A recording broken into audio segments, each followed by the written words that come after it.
ഒരു 5 സ്റ്റാർ ഹോട്ടലിൽ ഞാൻ ഇങ്ങനെ ഇരിക്കുക, എന്തോ ചെയ്യണമെന്ന് അറിയത്തില്ല. എൻ്റെ മനസ്സിൽ വരുന്നതെന്ന് വെച്ച് കഴിഞ്ഞാൽ ഞാൻ അങ്ങോട്ട് എന്തോ ചെയ്യും. ഋതപ്പനെ ഞാൻ ഇങ്ങനെ നോക്കും. ഞാൻ ഇതൊക്കെ ഭ്രാന്തടിച്ച് ഇങ്ങനെ എന്തോ ചെയ്യണമെന്ന് അറിയത്തില്ല. സ്റ്റക്കായി ലൈഫ് ഇങ്ങനെ നിൽക്കുക, എന്തോ അങ്ങോട്ട് അങ്ങനെ ഒന്നും അറിയത്തില്ല. ഞാൻ നിൽക്കുക. ഇവർ 5 സ്റ്റാർ ഹോട്ടലിൽ കയറി ഫുഡ് കഴിക്കുന്നുണ്ട്. തുപ്പലിറക്കാൻ പറ്റുന്നില്ല എനിക്ക്. ഒന്നും മിണ്ടാതെ എനിക്ക് അന്നോട്ട് തുടങ്ങി എനിക്കൊന്നും റെസ്പോൺസ് ചെയ്യാൻ പറ്റുന്നില്ല. എനിക്ക് ഒന്നിനോടൊന്നും ഭയങ്കരമായിട്ട് ഒറ്റയ്ക്ക് ഇങ്ങനെ എന്തോ ആയിപ്പോയി. ഞാൻ ഹോട്ടലിൽ കയറുന്നു, ഫുഡ് കഴിക്കുന്നു, വീണ്ടും പോകുന്നു. ആശുപത്രി എത്തുന്നവരെ ചിന്തിക്കും ഇതൊക്കെ ഒരു പ്രാങ്ക് എന്നായിരിക്കണേ, അങ്ങനെ എന്തെങ്കിലും കാര്യമാണ്. എൻ്റെ ഒരു ടൈമിൽ കണ്ണടയ്ക്കാം, എനിക്ക് രാത്രി ഉറക്കമില്ല. എനിക്ക് ഇങ്ങനെ തന്നെ ഇരിക്കും. കണ്ണടച്ച് കഴിഞ്ഞാൽ അച്ഛനെ നോക്കിയായിരുന്നു. എങ്ങനെ ഞാൻ ഇത് എനിക്കാണെങ്കിൽ അവിടെ ഒട്ടും പറ്റുന്നുമില്ല. ഞാൻ ഇങ്ങനെ ഒറ്റയ്ക്ക് ഇങ്ങനെ പോകുന്നു. രാവിലെ എണീറ്റ് കഴിഞ്ഞാൽ ഞാൻ +2 ഇതായിട്ട് പഠിക്കുക, ഓപ്പൺ കോഴ്സ് എടുത്ത് +2 എല്ലാ സംഭവം എല്ലാം കഴിഞ്ഞു. അപ്പോഴത്തേക്ക് ഈ പള്ളിക്കാരും പപ്പ അമ്മയുടെ അച്ഛൻ കൂടെ ഒരു ബില്ല് റെഡി ആയിക്കൊണ്ട് എൻ്റെ കൊണ്ട് തന്നു. 1,80,000 രൂപ അങ്ങാണ്ട് മൊത്തം അച്ഛൻ്റെ സംഭവങ്ങളെല്ലാം ഇതാക്കിയതിന് 1,80,000 രൂപ ബില്ലെന്ന് എൻ്റെ കൊണ്ട് തന്നത്. ഫ്ലവേഴ്സാരുടെ കൊടുത്തെന്ന് എൻ്റെ കൊണ്ട് തന്നു. ഞാൻ അപ്പം അനുപൻ്റെ അടുത്ത് ഇങ്ങനെ വിളിച്ചിട്ട് ഇങ്ങനെ കാര്യം പറഞ്ഞു. എല്ലാവർക്കും നമ്മുടെ ഒരു പുതിയ വീഡിയോയിലേക്ക് സ്വാഗതം കേട്ടോന്നേ. അപ്പോൾ ഇന്നത്തെ നമ്മുടെ ഒരു വീഡിയോ എന്ന് പറഞ്ഞാൽ കിച്ചുവിൻ്റെ കുറച്ച് കാര്യങ്ങളൊക്കെയാണ് പറയുന്നത്. കിച്ചുവിൻ്റെ ഒരുപാട് കാര്യങ്ങൾ കിച്ചു പറയുന്നുണ്ട് കേട്ടോ. പക്ഷേ നമുക്ക് മനസ്സിന് ഒരു ഇച്ചിരിയിലും ഒരു നന്മയുള്ളവർക്ക് ഇത് കണ്ണ് നിറയാതെ കേൾക്കാൻ പറ്റത്തില്ല കേട്ടോ. അത്രയ്ക്കേറെ കാര്യങ്ങളുണ്ട്. എല്ലാവരും കിച്ചു തന്നെ പറയുന്നുണ്ട്. ഇപ്പോൾ ഇത് കേട്ട് കഴിയുമ്പോഴത്തേക്ക് ഈ സുധിയല്ല രേണുവിനെ അന്ധമായിട്ട് സപ്പോർട്ട് ചെയ്യുന്ന കുറേ ആൾക്കാരുണ്ട്. അവരെന്ന് വെച്ചാൽ കൊച്ചിനെ നെഗറ്റീവ് പറയുന്നുണ്ട്. കാര്യം എന്നാന്ന് ചോദിച്ചാൽ നിനക്ക് ഇപ്പോഴാണ് ഇത് പറയാൻ വന്ന സമയം എന്നൊക്കെ ചോദിക്കുന്നവരുണ്ട്. നിങ്ങളൊക്കെ ഇനിയും ഈ സത്യങ്ങളൊന്നും മനസ്സിലാക്കാം. പിന്നെ പറയാനുള്ളൊരു കാര്യം എന്ന് പറഞ്ഞാൽ നിങ്ങൾ ഈ രേണുവിനെ സപ്പോർട്ട് ചെയ്യുന്നവർ ഇത് കാണാൻ വരണമെന്ന് ഞാൻ ഒരിക്കലും പറയുന്നില്ല കേട്ടോ. കാര്യം എന്ന് വെച്ചാൽ അവരുടെ തല ഇനി വെട്ടം വിളിച്ചാൽ വീഴാൻ പോകുന്നില്ല. ഒന്നെങ്കിൽ ഞാൻ പറഞ്ഞില്ല, കഴിഞ്ഞ ദിവസം വീഡിയോ പറഞ്ഞേരി, ഒന്നെങ്കിൽ വെട്ടവും വിളിച്ചില്ലാത്ത കുറേ മനുഷ്യരായിരിക്കാം, അല്ലെങ്കിൽ ഇവർ തന്നെ ഇറക്കുന്ന കുറച്ച് ആൾക്കാരായിരിക്കാം, അല്ലെങ്കിൽ ഇത്രയും കാര്യങ്ങൾ കണ്ണുമുന്നിൽ കാണുകയും കേൾക്കുകയും ചെയ്തിട്ട് മനസ്സിലാക്കാനുള്ള ബോധമില്ലെങ്കിൽ പിന്നെ നമ്മളത് പറഞ്ഞു കൊടുത്തിട്ട് കാര്യമില്ല. നിങ്ങൾക്ക് എല്ലാവർക്കും ചെയ്യാൻ പറ്റുന്ന ഒരു കാര്യം എന്ന് പറഞ്ഞാൽ ഈ കൊച്ചു പറയുന്ന കാര്യങ്ങളൊന്നും മനസ്സിലാക്കുക, അതിനെ കുത്തുവാക്കുകൾ പറയാതിരിക്കുക. അതേ ഉള്ളൂ, കുത്തുവാക്കുകൾ പറയാതിരിക്കുക. കിച്ചുവിനെ ഇപ്പം കിച്ചു എനിക്കൊന്ന് ഒന്നെങ്കിൽ ഇപ്പം ഇങ്ങനെ ഒരു വീഡിയോ കൊണ്ട് വന്നത് രേണു കാണിച്ചു കൂട്ടുന്ന പല കോലങ്ങളും സഹിക്കാൻ പറ്റാതെ പലരും ചോദിക്കുന്നുണ്ട്, നീ നട്ടലില്ലാത്തവനാണോടാ, നിനക്ക് നട്ടലില്ലേ, നിനക്ക് ഇവർ കാണിക്കുന്നതിനൊന്ന് എതിർത്തുകൂടെ എന്ന് കമൻറ്റിലൂടെയൊക്കെ ഒത്തിരി പേര്. പിന്നെ എല്ലാവരും എടുത്തിരുന്നൊരു കാര്യമുണ്ട്, നിൻ്റെ പഴയ കാര്യങ്ങൾ. അതെനിക്ക് തോന്നുന്നത് ഒരു പരിധി വരെ ചില ആൾക്കാർ മീഡിയക്കാരും ഇടുന്നുണ്ട്, നിൻ്റെ പഴയ കഥകളൊക്കെ പറയട്ടെ എന്നും ചോദിച്ചിട്ടുണ്ട്. പിന്നെ അതുപോലെ തന്നെ വേണ്ടപ്പെട്ടവരും ഭീഷണിപ്പെടുത്തുന്നുണ്ടായിരിക്കും എന്തെങ്കിലും കാര്യങ്ങൾക്കെതിരെ പറയുമ്പോഴത്തേക്ക്. അതായിരിക്കും ഈ കൊച്ച് മൗനം പാലിക്കുന്നത്. പക്ഷേ അതായിട്ട് വന്ന് മുഴുവൻ സത്യങ്ങളും തുറന്നു പറഞ്ഞു. ഇതാണ് നമ്മളെ ഒരു കാര്യം നമ്മളെ ഭീഷണിപ്പെടുത്തിക്കൊണ്ടിരുന്നാൽ നമ്മൾ ഇന്നും അവർക്ക് അടിമപ്പെട്ടിരിക്കത്തേ ഉള്ളൂ. അതേസമയം നമ്മൾ തന്നെ ആ കാര്യം പബ്ലിക്കിലേക്ക് വിടുമ്പോഴത്തേക്ക് അത് ആൾക്കാർക്ക് മനസ്സിലാകും. വേറൊരാൾ പറയുമ്പോഴത്തേക്ക് വളച്ചൊടിച്ചായിരിക്കും ചിലപ്പോൾ കൊണ്ടുവരുന്നത്. അതുകൊണ്ട് കിച്ചുവിൻ്റെ കാര്യങ്ങളും എല്ലാം കിച്ചുവിൻ്റെ ലൈഫാണ് പറയുന്നത്, ലൈഫ് സ്റ്റോറിയാണ് പറയുന്നത്. അത് ഒത്തിരി പേര് പറയാന്നൊക്കെ പറഞ്ഞ് ചോദിച്ചേക്കുന്നുണ്ട്. കിച്ചു ഇപ്പം ഇങ്ങനെ ഒരു കാര്യമാണ്. പിന്നെ കിച്ചു ചോദിക്കുന്നുണ്ട്, ഞാനിപ്പോൾ ഇതിപ്പോൾ പറയാൻ പറ്റിയൊരു സമയം, ഇപ്പോഴാണ് കിച്ചു ഇത് പറയാൻ പറ്റിയ സമയം തന്നെയാണിത്.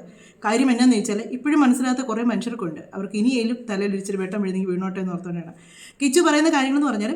കിച്ചുവിൻ്റെ ആദ്യത്തെ അമ്മയെപ്പറ്റി പറയുന്നുണ്ട്. അവരുടെ പേര് ശാലിനി എന്നായിരുന്നു, സ്വന്തം അമ്മയാണ്. കാര്യം കിച്ചു ഇച്ചിരി ഓർമ്മ വെച്ച നാൾ മുതൽ സുധി അവരും കൂടെ എപ്പോഴും വഴക്കാരെന്ന് പറഞ്ഞു. അങ്ങനെ വഴക്കുണ്ടായി. കിച്ചുവിനൊരു 1.25 വയസ്സൊക്കെ ഉള്ള സമയത്താണ്, 1.5 വയസ്സ് കണ്ട സമയത്താണ് ഇവരെ കളഞ്ഞേച്ച് പോകുന്നതാണ് ഈ സുധിയുടെ ആദ്യ ഭാര്യ. അത് കഴിഞ്ഞേച്ച് സുധി ഇങ്ങനെ കൊച്ചിനെയും കൊണ്ട് ഇങ്ങനെ നടന്ന് ഇവരുടെ വീട്ടിലൊക്കെ ആയിരുന്നു, സുധിയുടെ അമ്മയുടെ ഒക്കെ അടുത്തൊക്കെ ആയിരുന്നു. അവിടെ ആയിരുന്ന സമയത്ത് ആ സമയത്താണ് വേറൊരു പെണ്ണുമ്പിള്ള കല്യാണം കഴിക്കുന്നത്. അവരാണ് വീണ. അവർ ഇടയ്ക്ക് വന്നിട്ടുണ്ടായിരുന്നു. സുധിയുടെ കുറേ രേണു അങ്ങനെ പറഞ്ഞ് ഇങ്ങനെ പറഞ്ഞെന്നൊക്കെ പണ്ട് കുറേ കാര്യങ്ങൾ പറയാൻ വന്നിട്ടുണ്ടായിരുന്നു. അവരൊക്കെ കൊച്ചിനോട് ചെയ്ത കാര്യങ്ങളൊക്കെ ഇതൊക്കെ പറയുന്ന കേട്ടുണ്ടല്ലോ, നമുക്ക് ഭയങ്കരമായിട്ട് സങ്കടം വരും. ഞാൻ പറയുന്നത് വേറെ ആയത് കുഞ്ഞും ആയിക്കോട്ടെ, പക്ഷേങ്കിൽ നമുക്ക് ഒരു മനസാക്ഷി എന്ന് പറയുന്നില്ല. നമ്മൾ സിനിമയിലൊക്കെ കാണും കേട്ടോ ഇങ്ങനെ പോരെടുക്കുന്നതൊക്കെ, പക്ഷെ നമുക്ക് ജീവിതത്തിൽ അങ്ങനെ ചെയ്യാൻ പറ്റും. എന്നെ കൊണ്ട് പറ്റത്തില്ല കേട്ടോ. എൻ്റെ കുഞ്ഞല്ലെന്ന് പറഞ്ഞാൽ പോലും ഉണ്ടല്ലോ, എനിക്ക് വേറെ കൊച്ചു കുഞ്ഞുങ്ങളെ കണ്ടു കഴിയുമ്പോഴത്തേക്ക് എൻ്റെ മനസ്സ് പെട്ടെന്നറിയും. അതിപ്പം എനിക്ക് ഇഷ്ടമില്ലാത്തൊരു മനുഷ്യരുടെ ആണെന്ന് പറഞ്ഞപ്പോഴുണ്ട് കുഞ്ഞുങ്ങളെ കണ്ടു കഴിഞ്ഞാൽ എൻ്റെ മനസ്സറിയും. ഞാനത് എനിക്ക് എന്നതാ പിന്നെ എനിക്ക് ഇവിടുന്ന് കൊടുക്കേണ്ടേ എന്നൊരു ഇതാണ്. എന്നതെങ്കിലും എൻ്റെ കൈ കിട്ടുന്ന എന്തെങ്കിലും കുഞ്ഞുങ്ങൾക്കൊന്ന് കൊടുത്താലേ എനിക്ക് മനസ്സിനൊരു സമാധാനം വരുള്ളൂ. അതുപോലെ എനിക്ക് കാര്യമാണ് കൊച്ചു പിള്ളേരെന്ന് പറഞ്ഞാൽ. ഇത് കൊച്ചിന് ഒരുപാട് അതിനെ ഒത്തിരി ദ്രോഹിച്ചിട്ടേ ഉള്ളി വന്നതെല്ലാം. പിന്നെ രേണു അപ്പം അവർ വന്നിട്ട് കുറേ നാൾ നടന്നു. ഈ കൊച്ചു സുധിയായിട്ട് ഒരു ബന്ധമോ കാര്യങ്ങൾക്കൊന്നും അവർ സമ്മതിക്കത്തില്ലായിരുന്നു. അങ്ങനെ ഈ കൊച്ചു ശരിക്കും കിടന്ന് വിഷമിച്ചിരുന്ന സമയങ്ങളാണ്. പിന്നെ അതെനിക്കൊന്ന് കൊച്ചു ഇവരുടെ വീട്ടിലേക്ക് തന്നെ, സുധിയുടെ വീട്ടിലേക്ക് തന്നെ പോരുമായിരുന്നു. വല്ലപ്പോഴും സുധിയെ കാണുക മാത്രമായിരുന്നു ഈ കൊച്ചിനെ പറ്റിക്കൊണ്ടിരുന്നത്. അവർക്ക് ആദ്യത്തെ കല്യാണം അവരുടെ സെക്കൻഡ് മാരേജ് ആയിരുന്നു. അതിൽ അവർക്ക് 2 കുട്ടികളുണ്ടായിരുന്നു.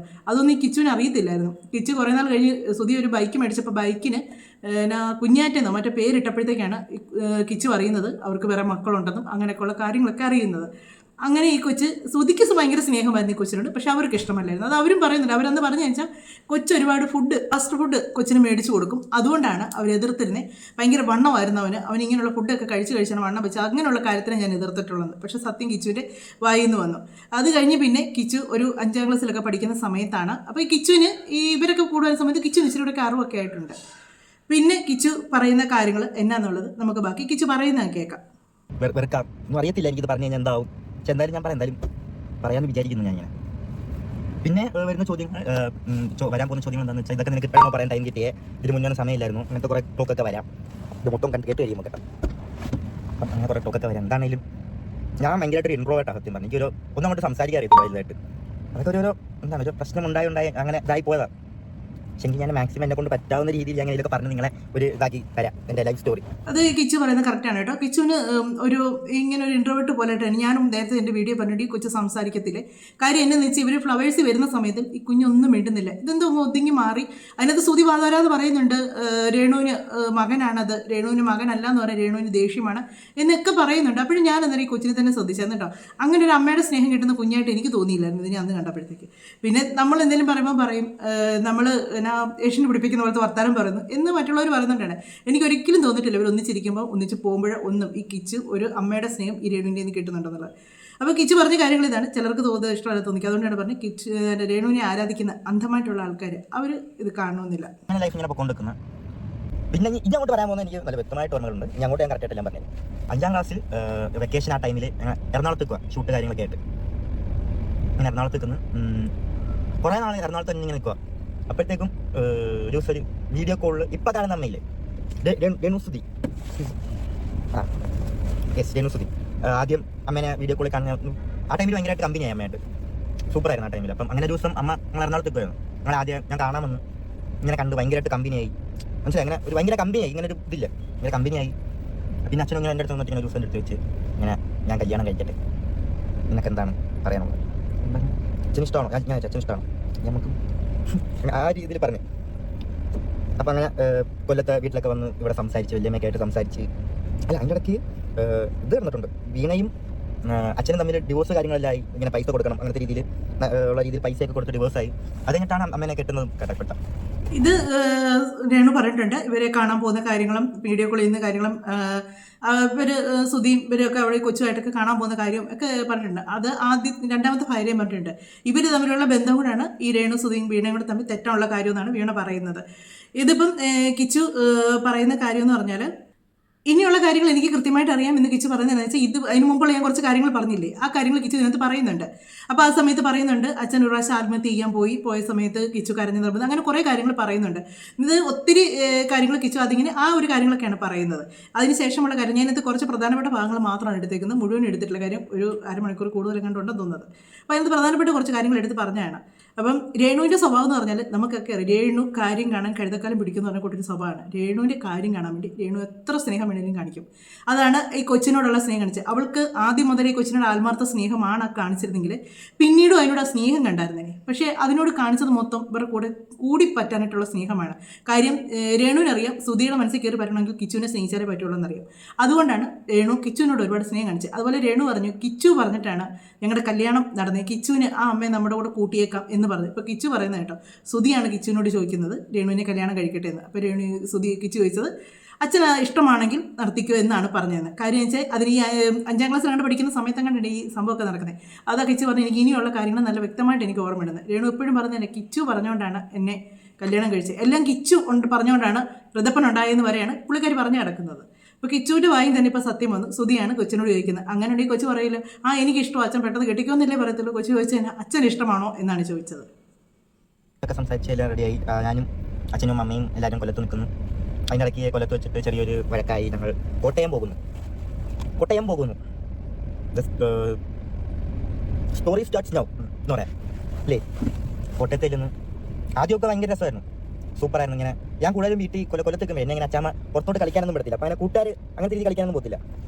എന്താ ചേച്ചി പാറു ഞാൻ അങ്ങനെയുള്ളൊരു സെറ്റിൽ നിന്ന് കളിക്കത്തുള്ളൂ. അപ്പം എനിക്ക് ആഗ്രഹമൊക്കെ ഉണ്ട് പുറത്തേക്ക് കളിക്കാൻ. പക്ഷേ വഴക്ക് കിട്ടും. എങ്കിലും അറിയാതെ കുളിച്ചൊക്കെ പോയിട്ട് വരും. അങ്ങനെ ഇവിടെ വന്നപ്പോഴത്തേക്ക് ഞാൻ ഭയങ്കരമായിട്ട് ഫ്രീ ആയി. ഞാൻ അച്ഛൻ അമ്മ പിന്നെ അവിടുത്തെ രീതിയിൽ ഭയങ്കര ഫ്രീഡം. ഞാൻ അച്ഛനെ എപ്പോഴും കാണുന്നു അങ്ങനത്തെ ഒരു ഇതായി. പിന്നെ ആ ഒരു കഴിഞ്ഞ് ഞങ്ങൾ കോട്ടയത്ത് നിന്ന് കുറച്ച് കഴിഞ്ഞപ്പോഴത്തേക്കും എന്തൊക്കെയോ എന്തോ എല്ലാവരും ഇങ്ങനെ കോട്ടയത്ത് നിന്ന് ആദ്യമൊക്കെ സെറ്റപ്പ്, പിന്നെ അങ്ങോട്ട് പോവുക എന്തൊക്കെയോ ഇതാണ് എല്ലാവരുടെ ഒരു സ്വഭാവമൊക്കെ ഒരു മാറ്റം, എന്തൊക്കെയോ എന്തോ പറയണമെന്ന് എനിക്ക് പറ്റത്തില്ല. കിച്ചുവിന് എന്നതൊക്കെയോ പറയണമെന്നുണ്ട് കേട്ടോ. ഒരുപാട് കാര്യങ്ങൾ കിച്ചുവിന് പറയണമെന്നുണ്ട്. കിച്ചുവിന് പറയുന്നുണ്ട് കിച്ചുവിനൊന്നും സംസാരിക്കാൻ പറ്റുന്നില്ല, ഉള്ളിലെല്ലാം ഉണ്ട്, പുറത്തോട്ടൊന്നും അങ്ങോട്ട് പറയാൻ പറ്റുന്നില്ല എന്ന് പറയുന്നുണ്ട്. കിച്ചുവിന് ഒരുപാട് കാര്യങ്ങൾ പറയാനുണ്ട്, നമ്മളോടൊക്കെ അറിയിക്കാൻ ഒരുപാട് കാര്യങ്ങളുണ്ട്. പക്ഷേ കുറേയൊക്കെ കിച്ചുവിന് ഭയമുണ്ട്. ഞാൻ ഇതൊക്കെ പറഞ്ഞു കഴിഞ്ഞാൽ എന്നതാകും പ്രശ്നം എന്നുള്ളത്. അവിടെ ചെന്ന് കഴിഞ്ഞിട്ടുള്ള കാര്യമാണ് കൊച്ചു പറയുന്നത്. ഈ അമ്മ മോനെ നോക്കി കിച്ചുവിനെ കഴിഞ്ഞേ ഉള്ളൂ എനിക്ക് ഋതപ്പൻ എന്ന് പറഞ്ഞു കിടക്കുന്ന നമ്മുടെ രേണുസുതി സൂപ്പർ സ്റ്റാർ പുള്ളിക്കാരിയുടെ വീട്ടുകാരുടെ കൂടെ രീതിയാണ് ഇപ്പോൾ ഈ പറയുന്നത്. ആ കൊച്ചു പറയുന്ന അതിനെ ഒഴിവാക്കുന്ന രീതിക്കുള്ള ഇത് നമ്മുടെ താജ് എന്ന് പറഞ്ഞ ആ ഒരു ആൾ ഒരു പ്രാവശ്യം പറഞ്ഞായിരുന്നു, കിച്ചു നിന്നോട് കാണിച്ചൊക്കെ നിനക്ക് അറിയത്തില്ലേ എന്ന്.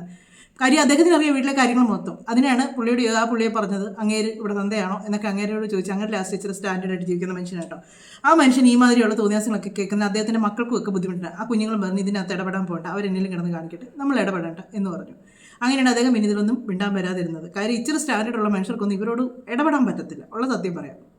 കമ്പ്യൂട്ടറൊക്കെ എടുത്തൊരു റൂമിനകത്ത് ഇങ്ങനെ അതിനകത്ത് ഗെയിം കളിച്ച് എൻ്റെ ലൈഫ് മൊത്തം ഒരു ഭയങ്കരമായിട്ട് ഇങ്ങനെ ആവാൻ തന്നൊരു കാരണം അതുമല്ല, അതും വേറെ ഇതൊക്കെയാണ് ഇതിൻ്റെയൊക്കെ ഒരു തുടക്കം. അവിടെ തൊട്ടുന്നാണ് എൻ്റെ ഒരു തുടക്കം. വീട്ടിൽ ഒരു റൂമിനകത്ത് ഇങ്ങനെ കമ്പ്യൂട്ടറും കളിച്ച് ഇങ്ങനെ അതിനകത്ത് തന്നെ വേറെ ആവശ്യമില്ല. അച്ഛൻ മാത്രം എൻ്റെ റൂമിൽ വരെ എനിക്ക് ഫുഡ് വരും പോകും. ഇടയ്ക്ക് ഋതപ്പം വല്ലതും റൂമിൽ വന്നിരിക്കും. ഋതപ്പനെ ഞാൻ ഇവിടെ മടിയിലെത്തി കീബോർഡിലേക്ക് ഋതപ്പം കളിച്ചുകൊണ്ടിരിക്കും. ഇത് മാത്രമേ ഉള്ളൂ. ഞാൻ ആ റൂമിൽ നിന്ന് പുറത്തിറങ്ങത്തില്ല, ആരോട്ടും മിണ്ടത്തില്ല. എന്തോ ഒരു ഇതായി. അപ്പം എനിക്ക് അപ്പം അതിനെ കൊറോണ വന്നിട്ട് ഋതപ്പം ഉണ്ട് കേട്ടോ ടൈമിലൊക്കെ. കൊറോണ വന്ന് അതിനിടയ്ക്ക് അച്ഛൻ ഒരു യൂട്യൂബ് ചാനലൊക്കെ തുടങ്ങിയിട്ട് ഒരു വെബ് സീരീസ് ഒക്കെ ചെയ്യുന്നുണ്ട്. അച്ഛൻ കുറേ ആർട്ടിസ്റ്റുകളൊക്കെ വിളിച്ച് ആ സമയം ലോക്ക്ഡൗൺ ആയി, ആൾക്കാർ അവിടെയും പെട്ടുപോയി. എന്നിട്ട് അതിന് വേണ്ടിയിട്ട് അവിടുത്തെ ഇതൊക്കെ ചിലവൊക്കെ നോക്കാൻ വേണ്ടി കുറേ കടമൊക്കെ വാങ്ങി. പിന്നെ അത് കഴിഞ്ഞിട്ട് അച്ഛൻ പിന്നെ നോക്കുന്നതെന്ന് വെച്ചാൽ അതെല്ലാം കഴിഞ്ഞ് അവരൊക്കെ നോക്കി. ഈ നോക്കുന്നതിനിടയ്ക്ക് ഈ മൊത്തം എന്ന് പറഞ്ഞാൽ ഞാൻ, അച്ഛൻ, അമ്മ, ഋതപ്പൻ, അമ്മയുടെ ചേച്ചി, അളിയൻ, അതായത് രമ്യ ചേച്ചി, അളിയൻ, അവരുടെ 2 മക്കൾ, പപ്പ, അമ്മ, ഇവരെ ഇത്രയും പേരുടെ ചിലവ് അച്ഛൻ ഒറ്റയ്ക്ക് നോക്കിക്കൊണ്ടിരിക്കുന്നത്. ഈ ഒരു കാര്യം നിങ്ങൾ കേട്ടോ, 10 പേരെ പറയുന്നുണ്ട് കിച്ചു അതിനകത്ത്. നമുക്കൊരു സാധാരണ കുടുംബമാണെങ്കിൽ പോലും ഒരു അപ്പനും അമ്മയും 2 മക്കളും പിന്നെ ഇനി അവരുടെ ഈ ഭർത്താവിൻ്റെ അമ്മയും അപ്പനും കൂടെ ഉണ്ടെങ്കിൽ പോലും നമുക്കൊരു കുടുംബം മുന്നോട്ട് ചിലവിൽ നമ്മൾ കഴിയുമ്പോൾ നമുക്ക് ഭയങ്കര ബുദ്ധിമുട്ടാണ് മുന്നോട്ട് പോകാൻ. ഇല്ലേ, നിങ്ങൾക്ക് അറിയാവുന്നവർക്ക് അറിയാം. കാര്യം വലിയ സാമ്പത്തികമുള്ളവരല്ല, വീട് വാടക കൊടുക്കണം, വീട്ടിലെ ചിലവ് ഇത്രയും പേർക്ക് കഴിയണമെങ്കിൽ. എന്നെ ഒരു നാണമുള്ള മനുഷ്യരാണോ എന്ന് ഓർത്ത് വയ്ക്കണേ. അവിടെ ചേട്ടത്തി അവൻ കല്യാണം, സത്യം പറഞ്ഞാൽ ഇവരെയൊക്കെ ഉണ്ടല്ലോ എന്നതാ പറയേണ്ടതെന്ന് അറിയത്തില്ല. ആ മനുഷ്യൻ്റെ ചിലവിൽ ഇത്രയും എണ്ണങ്ങൾ ആ വീട്ടിൽ കഴിയുക എന്ന് പറഞ്ഞൊന്ന് ഓർത്ത് നോക്കി. സത്യം പറഞ്ഞാൽ ഇവർ കറവ പശുവിനെ പോലായിരുന്നു സുധി അതിനകത്തുണ്ടായിരുന്നു തോന്നുന്നു. എന്നിട്ട് രേണു പറയുന്നത് സുച്ചേൻ്റെ കട ഞാൻ വരുന്നതിന് മുന്നേ ഉള്ളതായിരുന്നു, അതിനുശേഷം ഈ ഇത്രയും പേരെ പോരണമെങ്കിൽ പൈസ വേണ്ടേ. അതാണ് ഫ്ലവേഴ്സിൽ അവരും പറഞ്ഞത്. ആ ഒരു പ്രോഗ്രാമിന് വരുമ്പോൾ സുധിക്ക് ഇത്ര രൂപ വെച്ച് അവർ കൊടുക്കുന്നുണ്ട്. അനുഭവം എന്ന് പറഞ്ഞ പുള്ളി നല്ല വ്യക്തമായിട്ട് പറയുന്നുണ്ട് എത്ര രൂപ കൊടുത്തൊന്നുമില്ല. അത്രയും പൈസ കിട്ടിയിട്ട് ഇത്രയും ബുദ്ധിമുട്ടാണെന്നുള്ളത് അറിഞ്ഞില്ല എന്ന് പറയുമ്പോഴാണ് പറയുന്നത്. അതുപോലെ തന്നെ കേട്ടോ, കൊച്ചിൻ്റെ റൂമിൽ മകനെ സ്നേഹിക്കുന്ന അമ്മയാണ് കേട്ടോ. അമ്മ സുധിയാണ് കൊച്ചിന് ചോറ് കൊണ്ട് കൊടുക്കുക. ആ റൂമിലെ കുഞ്ഞ് നമ്മളെ ഈ സ്വന്തം മകനാണെങ്കിൽ പിന്നെ ഒരു കാര്യമുണ്ട്, സ്വന്തം മകൻ ഋതപ്പൻ്റെ ജീവിതം ഇതിൻ്റെ ബാക്കിയായിട്ട് വരത്തേ ഉള്ളൂ. രേണു പ്രസവിച്ചതെന്ന് പറഞ്ഞാലും ഋതപ്പൻ്റെ ജീവിതം ഇതിൻ്റെ ബാക്കിയായിട്ടേ വരത്തുള്ളൂ. അതും ആ ടൈമിൽ ഇങ്ങനെ അച്ഛനാണെങ്കിൽ ഈ അച്ഛൻ്റെ എൻ്റെ ഒരു മെയിൻ സ്വഭാവം നോ പറയാൻ അറിയത്തില്ല ആരുടെ മുന്നിൽ. അത് ഞങ്ങൾക്ക് 2 പേർക്കും അറിയാം. ഞങ്ങളുടെ കൊള്ളാത്ത സ്വഭാവം അതായിരുന്നു, നോ പറയാൻ അറിയത്തില്ല. ഓപ്പോസിറ്റ് നിൽക്കുന്ന ആൾക്കൊരു വിഷമമാവുമോ ഒരു സംഭവമാണ് മെയിനായിട്ടുള്ളൊരു പ്രശ്നം. ഞാൻ ഇപ്പം ഞാനൊന്നും ഓരോ കാര്യം പറയാത്തതും ബാക്കി പറയാം. അങ്ങനെയാണെന്ന് ഞാൻ റൂമിനകത്ത് മൊത്തം ഒരു 3 വർഷം അങ്ങനെ തന്നെ ഇരിക്കുന്നു. അതിൻ്റെ ഇടയ്ക്ക് എന്തോ എനിക്കിങ്ങനെ തോന്നി ഇതൊക്കെ നിർത്താം, കമ്പ്യൂട്ടർ പരിപാടിയെല്ലാം നിർത്താമെന്ന് പുറത്തോട്ടിറങ്ങി. അങ്ങനെ ഞാൻ കമ്പ്യൂട്ടറൊക്കെ വിറ്റ് ഒരു വണ്ടി എടുത്ത് ഞാൻ ആദ്യം വണ്ടി എടുത്തിട്ട് അപ്പം ഈ 10ൻ്റെ കൂടെ പഠിച്ച കുറച്ച് ഒരു കൂട്ടുകാരുണ്ട്, അവനായിട്ടാ കമ്പനി എടുത്തില്ല. അങ്ങനെ അവിടെ ഇങ്ങനെ പോകും ഞാൻ ഡെയിലി. പിന്നെ അങ്ങോട്ട് പോകുന്നത് കൂട്ടുകാരായിട്ട് ഇങ്ങനെ അങ്ങോട്ട് പോകാനായിട്ട് തുടങ്ങി. അപ്പോഴും അച്ഛൻ്റെ ആ സമയത്ത് എന്ന് പറഞ്ഞാൽ അച്ഛനിൽ നിന്ന് കിട്ടുന്ന ഒരു സ്നേഹം എന്താണെന്ന് വെച്ചാൽ ഒരു പൈസ മാത്രമാണ് ഇങ്ങനെ കിട്ടുന്നൊരു സ്നേഹം എന്താണെന്ന് വെച്ചാൽ വേറെ ആർക്കും ഞാൻ അവിടെ സംസാരിക്കത്തില്ല. ഇവരുടെ സ്വഭാവം എല്ലാം ഒരുമാതിരി സ്വഭാവം ഇവരുടെയൊക്കെ. ഇവിടെ അവിടെ ജോലിക്ക് പോകത്തില്ല, അതിന് അടി.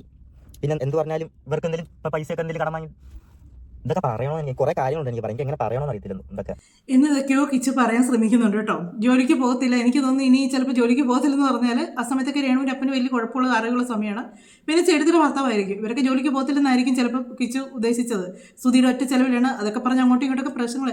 ഈ കൊണ്ടുവന്ന് കടലിൽ കായം കലക്കുന്ന പോലെ ആയിരിക്കും ചിലപ്പോൾ പൈസ കൊണ്ട് കൊടുക്കുമ്പോഴത്തേക്ക്. സ്വന്തം മോനെ ആരും മൈൻഡ് ചെയ്യുന്നില്ല, അതും മനസ്സിലാവുന്നുണ്ട്. കാര്യം ആദ്യം ഒരു വിവാഹം കഴിച്ചു, അതിലൊരു കുഞ്ഞുണ്ടായി, ആ പെണ്ണുപിള്ള അങ്ങനെ കാണിച്ചു, 2ാമതൊരുത്തിയെ കിട്ടി അത് കാണിച്ച്, ഇത് 3ാമത്തതും, അതിലൊരു കൊച്ചുമായി. അന്നേരം ഒന്ന് ഓർത്ത് വയ്ക്കുക. പിന്നെ ഇനി ഇതും കൂടെ അതുകൊണ്ട് ഒരു പക്ഷേ ആ മനുഷ്യനെല്ലാം സഹിക്കുന്നതായിരിക്കും അവിടെ നിന്നത്. ഒരു പ്രശ്നം ഇനി ഉണ്ടാക്കാമെന്ന് പറയുന്നില്ല, കാരണം അവൻ്റെ 3ാമത്തെ ഭാര്യയും പഴങ്ങിപ്പോയി, ഇതായിരിക്കും പറയുന്നത്. ഇതിൻ്റെ ഇടയ്ക്ക് കിച്ചു പറയുന്നുണ്ട്, കിച്ചുവിൻ്റെ കൂട്ടുകാരെ പറ്റി പറയുന്നുണ്ട് കേട്ടോ. അവർ കൂടെ ലൈവ് കിച്ചു മിക്കപ്പോഴും ചെയ്യാറുണ്ട്. അവരുടെ കാര്യങ്ങൾ കിച്ചു പറയുന്നുണ്ട്. അവരാണ് കിച്ചുവിനെ കൈപിടിച്ച് ഉയർത്തിയെന്നും അവരാണ് കിച്ചുവിനെ ഒരുപാട് ആ ഒരു പാട്ട് പോലും കിച്ചു പാടിയിരിക്കുന്ന ഇവർക്ക് വേണ്ടി എന്നായിരുന്നു കാര്യം. അതുപോലെ കുഴി കിടന്നിടത്തുനിന്ന് കിച്ചുവിനെ എല്ലാം കിച്ചുവിന് കുറേ ദുർശീലങ്ങളുണ്ടായിരുന്നു, അതെല്ലാം മാറ്റിക്കൊണ്ടുവന്ന് അവരാന്ന് പറഞ്ഞിട്ട് ആ പിള്ളേർ ഭയങ്കര സപ്പോർട്ടാണ്. ഒരു പ്രാവശ്യം ഞാൻ എൻ്റെ ഒരു വീഡിയോയിലൂടെ പറഞ്ഞു, ഇവരുടെ ലൈവ് കണ്ടപ്പോൾ ഞാൻ പറഞ്ഞ പിള്ളേർ ഭയങ്കര സപ്പോർട്ടാണ്. കിച്ചു പറയുന്നത് കിച്ചു നോക്കുമ്പോൾ അവർക്കറിയാം കിച്ചു എന്നതാണ് അടുത്ത് പറയാൻ, അത്രയ്ക്ക് ഒരു ആത്മബന്ധമാണ് കുഞ്ഞുങ്ങളുമായിട്ടുള്ളത്. ഒരു റൂമിൽ ഇരുന്നൊരു വട്ടായി പോയിരുന്നു, ആരുമില്ല, ഇങ്ങനെ ഗെയിം കളിച്ച് സംസാരിച്ചിരിക്കുന്നു. കാര്യം ഇങ്ങനെ കൂട്ടുകാരൊക്കെ ആയി കുറച്ച് എന്താ പറയണ്ട, കുറച്ച് ബാഡ് ഹാബിറ്റ്സ് ഒക്കെ തുടങ്ങി, കുറച്ച് ഡ്രഗ്സ് ഒക്കെ യൂസ് ചെയ്യാൻ തുടങ്ങി. പിന്നെ അന്ന് വലിയ ഇതില്ലാതെ അങ്ങനെ വലിയ ഇതൊന്നുമില്ല, കുഴപ്പമൊന്നുമില്ല, അങ്ങനത്തെ അഡിക്റ്റഡ് ഒന്നുമില്ല, ഇങ്ങനെ പൊക്കോണ്ട് നിൽക്കുന്നു. അതിനിടയ്ക്ക് ഒരു ദിവസം ഞാനച്ഛന് ഷൂട്ടിനാണെങ്കിലും ഞാനച്ഛന് സംസാരിക്കുന്ന ഭയങ്കരമായിട്ട് എപ്പോഴാന്ന് വെച്ചാൽ ഞാനച്ഛന് ഷൂട്ടിന് പോകുമ്പോൾ ഞാനച്ഛന് മാത്രമേ ഉള്ളൂ. അപ്പോൾ ഞാനച്ഛൻ ഇങ്ങനെ ഒന്ന് സംസാരിക്കും ഓരോ കാര്യങ്ങൾ, ആ കോട്ടയത്തെ ആണെങ്കിലും ഇങ്ങനത്തെ കാര്യങ്ങളും ഇല്ലെങ്കിൽ സംസാരിക്കും. അപ്പോഴും ഒരു കാര്യം പറയാൻ പറ്റും. അപ്പം ഇങ്ങനെയൊക്കെ നിൽക്കുന്ന സമയത്ത് ഞാനൊന്ന് കൊല്ലത്ത് ചോദിച്ചായിരുന്നു, വിളിച്ച് ഞാൻ കൊല്ലത്ത് വന്ന് നിൽക്കട്ടെ. അപ്പം അവരങ്ങനെ സമ്മതിച്ചില്ല. ഇതവിടെ തന്നെ നിന്ന് അങ്ങനെ ഇങ്ങനെ പോകുന്നു. അപ്പം ഒക്കെ ഒരു ദിവസം അച്ഛൻ ഞാൻ ഷൂട്ടിൻ്റെ കാര്യം പറഞ്ഞില്ല, അപ്പം അങ്ങനെ സംസാരിക്കുന്നതൊക്കെ. അപ്പം ഒരു ദിവസം അച്ഛൻ വന്നിട്ട് പറഞ്ഞു, നാളെ ഷൂട്ടുണ്ട്, ഒരു ഫ്ലവേഴ്സിൻ്റെ പ്രോഗ്രാം ഉണ്ട്, നീ വരണ്ട, അച്ഛൻ അങ്ങ് പൊക്കോളാം. അമ്മയ്ക്ക് അതും ഇതൊക്കെ ഓരോ പ്രശ്നങ്ങളായിരുന്നു, എന്നെ കൊണ്ടുപോകുന്നത് ഷൂട്ടിന്, ഞങ്ങൾ രണ്ടുപേരും പോകുന്നത്. അതൊന്നും അമ്മയ്ക്ക് അങ്ങനെ ഒരു താല്പര്യമില്ലാത്ത സംഭവമൊക്കെയായിരുന്നു. അതിൻ്റെ ഇടയിൽ അടിക്കണ്ടായിട്ടുണ്ട്. എന്തോ ആർക്കും എന്നെ അങ്ങോട്ട് ഇഷ്ടമല്ലായിരുന്നു. അങ്ങനെ ഒരു കഷ്ടമുണ്ട്. ഇത് കേൾക്കുമ്പോൾ നമുക്ക് ഒരു ഭയങ്കര വിഷമം വരുവേ. എന്തുകൊണ്ട് എന്നെ ആർക്കും ഇഷ്ടമല്ലായിരുന്നു. സത്യം പറഞ്ഞാൽ ആ ഒരു പറച്ചിൽ കേൾക്കുമ്പോൾ നമുക്ക് ഭയങ്കരമായിട്ടൊരു വിഷമം വരും. നമ്മളെ ആരും സ്നേഹിക്കാനില്ല എന്നറിയുമ്പോൾ, നമ്മൾ അവരെല്ലാം കൂടെ നിൽക്കുമ്പോൾ അവർക്കാർക്കും നമ്മളെ വേണ്ട എന്നറിയുമ്പോൾ ഒരു അങ്ങനെയൊക്കെ അനുഭവിച്ചിട്ടുള്ളവർക്കൊക്കെ അറിയത്തുള്ളൂ അതിൻ്റെ ബുദ്ധിമുട്ടൊക്കെ. കാര്യം കിച്ചി ഓരോ കാര്യങ്ങൾ പറയുമ്പോഴും എനിക്ക് വല്ലാതെ ഫീൽ ആകുന്നുണ്ട് കേട്ടോ. കാര്യം എനിക്ക് എൻ്റെ അമ്മ മരിച്ചു പോയി കഴിഞ്ഞിട്ടുണ്ടല്ലോ, എനിക്ക് എൻ്റെ ഹസ്ബൻഡുണ്ട്, നല്ല സ്നേഹമുള്ള മനുഷ്യനാണ്, എല്ലാമാണ്. പക്ഷേങ്കിൽ നമുക്ക് വല്ലപ്പോഴും ഒക്കെ നമ്മുടെ നിൽക്കുന്നിടത്തുനിന്ന് നമുക്ക് വേറെത്തൊട്ടൊന്ന് മാറിപ്പോയി നിൽക്കാൻ ഒരു വീട് നമ്മുടെ അമ്മയുടെ അടുത്ത് അമ്മയുണ്ടെങ്കിൽ മാത്രമേ നമുക്ക് നടക്കുകയുള്ളൂ. അമ്മയുണ്ടെങ്കിൽ മാത്രമേ നമുക്ക് സ്വാതന്ത്ര്യമായിട്ട് നമുക്ക് ആ വീട്ടിൽ പോയി ഒന്ന് നിൽക്കാൻ പറ്റത്തുള്ളൂ. എൻ്റെ അമ്മ മരിച്ചതിന് ശേഷം എനിക്ക് അങ്ങനെ എൻ്റെ വീട്ടിൽ പോയി നിൽക്കാൻ പറ്റിയിട്ടേ ഇല്ല. നമ്മളോട് അവർക്ക് സ്നേഹം കാണിക്കുന്നതെന്ന് പറഞ്ഞാലുണ്ടല്ലോ, അവർക്കൊക്കെ നിമിഷങ്ങൾക്കുള്ളിൽ മൈൻഡുകൾ മാറും. നമ്മുടെ അമ്മമാർ അങ്ങനെ ആയിരിക്കില്ല, അവർക്ക് എപ്പോഴും നമ്മളോട് ഭയങ്കര സ്നേഹം. ഈ ഓരോ കാര്യങ്ങൾ ഈ സുധിയെപ്പറ്റി പറയുമ്പോഴെല്ലാം നമുക്ക് എനിക്ക് സത്യം പറഞ്ഞാൽ ഈ ഒരു വീഡിയോ കണ്ടു കഴിയുമ്പോഴത്തേക്ക് എൻ്റെ കണ്ണ് നിറഞ്ഞു. എനിക്ക് ഭയങ്കരമായിട്ട് ഞാൻ മൂഡ് ഓഫ് ആയിപ്പോയി കേട്ടോ. അതുപോലെ എനിക്ക് ഒരുപാട് കാര്യങ്ങളൊന്നും അങ്ങനെ പെട്ടെന്ന് അങ്ങോട്ട് ഇതാകാത്ത ഒരു വ്യക്തിയാണ്. പക്ഷേ ഇത് കേട്ട് കഴിയുമ്പോഴത്തേക്ക് ഞാൻ എവിടേക്കോ മൂഡ് ഓഫ് ആയിപ്പോയി. അവർ പറഞ്ഞു നിർത്തുന്നത് കേട്ടോ. രേണു ഭയങ്കര പുന്നാര മോനായിട്ട് വളർത്തുന്നതെന്നാണ് പറഞ്ഞത് ഈ കൊച്ചിനെ. ആ കൊച്ച് അവർ എടുത്തുനിന്ന് കൊല്ലത്ത് പോയി നിൽക്കാൻ വേണ്ടി അത് ചോദിച്ചു. അപ്പോൾ അതിന് അതുപോലത്തെ ബുദ്ധിമുട്ടുകൾ ഉണ്ടായിട്ടായിരിക്കില്ലേ. കാര്യം സുധിയെ വിട്ട് നിൽക്കാൻ എനിക്ക് ശകലം പോലും ഇഷ്ടമില്ലാത്ത കുഞ്ഞാണ്. അവിടുന്ന് മാറിപ്പോയി നിൽക്കാൻ വേണ്ടി അവർ നിർത്തുകയല്ലെന്ന് ചിലപ്പോൾ അവർ സമ്മതിച്ചില്ലെന്ന് ചിലപ്പോൾ പറയുന്നതിൻ്റെ കാരണം അവിടുന്ന് വഴക്കുണ്ടാക്കിയല്ലേ ഈ കുഞ്ഞും ഇവളും എല്ലാം കൂടെ അല്ലേ പോയത്. അപ്പോൾ ആ ഒരു ദേഷ്യം കൊച്ചിനോടും കൂടെ അവർക്ക് കാണും. ഇപ്പം നമ്മളാണ് വീട്ടിൽ നമ്മുടെ അപ്പനമ്മയും നമ്മളോട് ഇപ്പോൾ എന്തെങ്കിലും പ്രശ്നം ഉണ്ടാക്കി കഴിഞ്ഞാൽ നമ്മുടെ കുഞ്ഞുങ്ങളോട് അവർക്ക് ആ ഒരു ഈർച്ചകേട് കാണും. അവൻ്റെ കുഞ്ഞല്ലേ അല്ലെങ്കിൽ അവളുടെ കൂടെ വളരുന്ന ആ ഒരു മൈൻഡ് കാണും. അതായിരിക്കും ചിലപ്പോൾ നിർത്തുകയെന്ന് പറഞ്ഞത്. അങ്ങനെ അപ്പോഴും എനിക്ക് എന്തെങ്കിലും എൻ്റെ വിഷമങ്ങളാണെങ്കിലും എന്തെങ്കിലും പറയാനായിട്ടാണെങ്കിലും എനിക്ക് വിളിക്കാനായിട്ടും അച്ഛനൊരു ഒരാളുണ്ട്. എനിക്ക് എന്തൊക്കെ ചെയ്തെന്ന് പറഞ്ഞാൽ എനിക്ക് എന്തൊക്കെ വിഷമമുണ്ടെന്ന് പറഞ്ഞാൽ എനിക്ക് ഒരാളെ വിളിക്കായിരുന്നു. അച്ഛൻ എന്തൊക്കെ ചെയ്താലും നീ വിളിക്കായിരുന്നു. ആ ഒരു ധൈര്യം ഇങ്ങനെ ഭയങ്കരമായിട്ട് എനിക്ക് ഉണ്ടായിരുന്നു. ഒരു ദിവസം ഷൂട്ടിന് പോകണ്ടെന്ന് പറഞ്ഞിട്ട് പിറ്റേ ദിവസം രാത്രി വെച്ചിട്ട് അടുത്ത് പറഞ്ഞിട്ട് രാവിലെ ഒരു 4 മണിക്ക് ആകുമ്പോൾ വരും, നീ ഒന്ന് ചങ്ങനാശ്ശേരി ഒന്ന് വിളിക്കാൻ പറഞ്ഞു. ഓക്കെ, അങ്ങനെ 4 മണിയായപ്പം വിളിച്ച് ഫോൺ എടുത്തില്ല. എന്നിട്ട് ഞാൻ കിടന്നു. ഞാൻ വിചാരിച്ച് അച്ഛനെപ്പോഴും ഷൂട്ടിനൊക്കെ പോയിട്ട് ഉറങ്ങിപ്പോകുന്ന സ്വഭാവമുണ്ട്. അപ്പം ഞാൻ ഫോൺ എടുക്കത്തില്ല എന്നുള്ളൊരു ഇതായി. ഞാൻ കിടന്നുറങ്ങാം, രാവിലെ എന്തായാലും വരും. അപ്പം അങ്ങനെ ഉറങ്ങി. വെക്കം ഞാൻ അമ്മ ഇങ്ങനെ തട്ടി എണീപ്പിച്ചിട്ട് ഞാരാ എനിക്ക് അച്ഛൻ എന്തോ പറ്റിയെന്ന് ഒന്ന് വിളിച്ച് നോക്കാം. ഞാനിപ്പം എണീക്കുന്ന നേരെ അച്ഛൻ്റെ ഫോണിലോട്ടൊക്കെ വിളിക്കുന്നു. ഫോണിലോട്ട് വിളിച്ചിട്ട് എടുക്കുന്നില്ല, ഫോൺ സ്വിച്ച് ഓഫ് ഒക്കെ പറയുന്നു. അപ്പോൾ ആൾക്കാരൊക്കെ ഞാൻ വരാൻ പറഞ്ഞു. അപ്പം എനിക്ക് മനസ്സിലായി എന്തോ ഇതായിട്ടുണ്ട്. ഇവിടേക്ക് ഞാൻ നേരെ ആദ്യം അനൂപേട്ടനെ വിളിച്ചിട്ട് എന്തോ ഇറ്റ് അനുപേട്ട അച്ഛൻ. അനുപേട്ടൻ പറഞ്ഞ് ഇങ്ങനെ രക്ഷിക്കാൻ പറ്റില്ല, സോറി എന്ന് പറഞ്ഞിട്ട് ഫോൺ ഇങ്ങനെ കട്ട് ചെയ്ത് ആ ഫോൺ എടുത്ത് എറിഞ്ഞ് എന്തോ അനുപേട്ട പറയുന്നത്. അങ്ങനെ അനുപേട്ടൻ ചോദിച്ചാൽ എന്തോ അനുപേട്ട പറയുന്നത്. അപ്പം ഒരു കാലിൻ്റെ എൻ്റെ ശരീരം മൊത്തം ഇങ്ങനെ തണുത്തു പോയി ഭയങ്കരമായിട്ട്. ആ ഒരു സിറ്റുവേഷൻ പറഞ്ഞൊന്ന് ഓർത്ത് നോക്കിയേ. അച്ഛൻ മാത്രമേ ഉള്ളൂ മുന്നോട്ട്, ബാക്കി ആർക്കും തന്നെ ഇഷ്ടമല്ല, തന്നെ ആർക്കും വേണ്ട, അച്ഛൻ മാത്രമാണ്. എപ്പോൾ വിളിച്ചാലും നമുക്ക് ഓടി ചെല്ല ഒരാളുണ്ട്, അല്ലെങ്കിൽ വിളിച്ചാൽ ഓടി വരുന്ന ഒരാളുണ്ട്, എന്നെ സ്നേഹിക്കുന്ന ഒരാളുണ്ട്, എൻ്റെ അച്ഛൻ.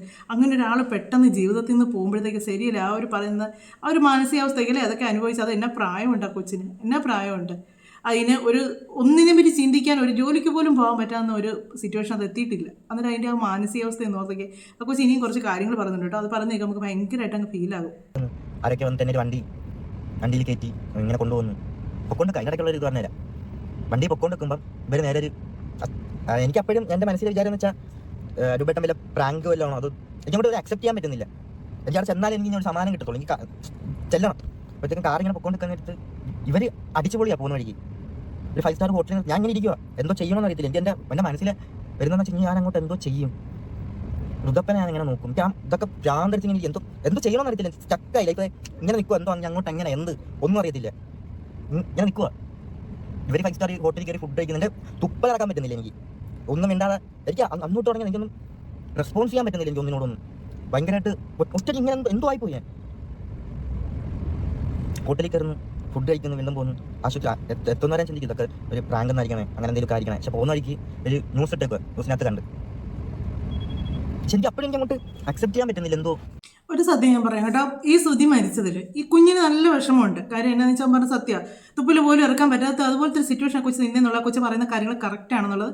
ഇത് കുറേ സൈഡ് ഞാൻ കട്ട് ചെയ്തിട്ടുണ്ട്. കാര്യം വെച്ചാൽ നമുക്ക് കണ്ടിരിക്കാൻ നമ്മളെ കൊണ്ട് പറ്റത്തില്ല. കൊച്ചു ആ ഒരു വിമ്മിഷ്ടം കണ്ണത് പറയുമ്പോൾ അതിൻ്റെ ആ ഒരു മാനസികമായിട്ടുള്ള ഒരു വിഷമവും അതിന് പറയാൻ പറ്റാത്തൊരു ഇതൊക്കെ ഉണ്ട് ശ്രുതിയുടെ കാര്യങ്ങളൊക്കെ പറയുമ്പോഴത്തേക്ക്. അതൊക്കെ ഞാൻ കട്ട് ചെയ്ത് കേട്ടോ. എനിക്കത് ഇനിയും കാണാൻ വയ്യാത്തതുകൊണ്ട് അങ്ങനെ കുറേ കാര്യങ്ങളൊക്കെ അത് പറഞ്ഞു. ഇത് കിച്ചുവിൻ്റെ ചാനലിനകത്തുണ്ട്. കിച്ചു RD അങ്ങനെ തോന്നുന്ന ചാനലിൻ്റെ പേര്. RD അത് തന്നെ RD. കിച്ചു RD എന്ന് പറഞ്ഞ ചാനലിനകത്ത് ഇറങ്ങി നിങ്ങൾക്ക് ഈ കാര്യങ്ങൾ മൊത്തം കിച്ചു പറയുന്നതൊക്കെയാണ്. നിങ്ങൾ കണ്ട സഹിക്കുകയില്ല. ഇതിപ്പോൾ ഇടയ്ക്ക് ഞാനും കൂടെ ഒക്കെ പറയുന്നുണ്ട്. നമുക്ക് അത്രയും ഓരോ കാര്യങ്ങളൊക്കെ നമ്മൾ ഈ രേണുവിനോടുള്ള ദേഷ്യം കൊണ്ട് അതിൻ്റെ ഇടയ്ക്ക് വരുമ്പോൾ നമുക്ക് ആ ഒരു മൈൻഡ് കുറച്ച്, പക്ഷേ ഈ കിച്ചു പറയുന്നത് കണ്ടിന്യൂ ആയിട്ട് നമ്മൾ കേട്ടിരുന്നില്ല. നമുക്ക് സഹിക്കാൻ പറ്റത്തില്ല കേട്ടോ. ആ പറഞ്ഞൊക്കെ ഉണ്ടോ. അതേ പറഞ്ഞ ആ മനുഷ്യൻ്റെ അത് അയലിൽ പോയി ഹോസ്പിറ്റലിലോട്ട് ഒരു പോകുന്ന വഴി കിടന്ന സംഭവമാണ് പറയുന്നത്. ആ രേണുവിൻ്റെ ചേട്ടത്തിൻ്റെ ഭർത്താവുണ്ടോ കൂടെ, അവരൊക്കെയാണ് ഈ കോലങ്ങളൊക്കെ കാണിക്കുന്നത്. എന്നാണെങ്കിലും ഈ കൊച്ച് ഇത് പറയുന്നതിന് ഇതിന് ശരിക്കും ഇനി നല്ലൊരു പണി കിട്ടാൻ സാധ്യതയുണ്ട്. കാര്യം വെച്ചാൽ ഇതൊക്കെ ഇത് വിളിച്ച് പറഞ്ഞെന്നും പറഞ്ഞ് ഇതിനെ ഇനി എങ്ങനെയാണ് അവൾ പ്രതികരിക്കുന്നത് നമുക്കറിയാൻ പറ്റത്തില്ല. പിന്നെ അവിടെ കുറേ ഗുണ്ടകളും വരും ഇതിന് ആവശ്യമില്ലാത്ത വർത്തമാനങ്ങൾ കൊച്ചിനെ പറയും. ഈ ഒരു കാര്യം ഈ കൊച്ച് പറയുന്നതിന് ഇതിനെ ആരെങ്കിലും എന്തെങ്കിലും പറയാൻ വന്നോട്ടല്ലോ. സത്യം പറയുക, അതിനുള്ളത് ദൈവം കൊടുത്തിരിക്കും. കാര്യം ആ കുഞ്ഞിൻ്റെ മനസ്സിലെ വിഷം അത് ഇത്രയും നാളും ഉള്ളി കടിച്ചു പിടിച്ച കാര്യങ്ങളാണ് ആ കൊച്ചു പുറത്തോട്ട് പറയുന്നത്. ബോഡി കൊല്ലത്ത് കൊണ്ടുപോകണമെന്ന് പറഞ്ഞിട്ട് അങ്ങനെ ഒരു പ്രശ്നം നടക്കുന്നത്. അതിൻ്റെ ഇടയ്ക്ക് ഈ വണ്ടി ഇരിക്കുന്നവരാണെങ്കിൽ കൊല്ലത്ത് കൊണ്ടുപോകാനായിട്ട് സമ്മതിക്കുന്നു. പള്ളിക്കാരും എൻ്റെ കൂടെ ഇരിക്കുന്ന മൊത്തം കുറേ പള്ളിക്കാരും അളിയനും പോവുക. ഇവരാണ് എൻ്റെ ഫോണൊക്കെ വാങ്ങിയേക്കുന്നത്. പറഞ്ഞാൽ അത് പറ്റത്തില്ല, അങ്ങനെ ഇങ്ങനെ. എന്നിട്ട് ഞാൻ എറണാകുളത്ത് നിന്നപ്പോഴത്തേക്ക് അതിനെപ്പറ്റി കാര്യം എനിക്ക് കൊല്ലത്തുകൊണ്ട് കാണിക്കണം. ഞാൻ ആ സ്റ്റാൻഡിൽ നിന്നിട്ട് രാത്രി കൊല്ലത്തുകൊണ്ടൊക്കെ കാണിച്ച് തിരിച്ച് വന്നു. പിന്നെ എനിക്ക് സത്യം പറഞ്ഞാൽ എന്തോ അങ്ങോട്ട് ഒന്നും ഇതില്ലായിരുന്നു. ഇത് കനുപേട്ടം വന്നിട്ട് ഇങ്ങനെ ഇതാക്കി. പിന്നെ ഒരു അങ്ങനെ ഇതെല്ലാം പരിപാടിയെല്ലാം സംഭവം എല്ലാം കഴിഞ്ഞു. അപ്പോഴത്തേക്ക് ഈ പള്ളിക്കാരും ഈ പപ്പ അമ്മയുടെ അച്ഛൻ കൂടെ ഒരു ബില്ല് റെഡി ആയിക്കൊണ്ട് എൻ്റെ കൊണ്ട് തന്നു. 1,80,000 രൂപ അങ്ങാണ്ട് മൊത്തം അച്ഛൻ്റെ സംഭവങ്ങളെല്ലാം ഇതാക്കിയതിന് 1,80,000 രൂപ ബില്ലെന്ന് പറഞ്ഞിട്ട് എൻ്റെ കൊണ്ട് തന്നത്. ഫ്ലവേഴ്സാരുടെ കൊടുത്തെന്ന് പറഞ്ഞിട്ട് എൻ്റെ കൊണ്ട് തന്നു. ഞാൻ പനുപേട്ടൻ്റെ അടുത്ത് ഇങ്ങനെ വിളിച്ചിട്ട് ഇങ്ങനെ കാര്യം പറഞ്ഞു.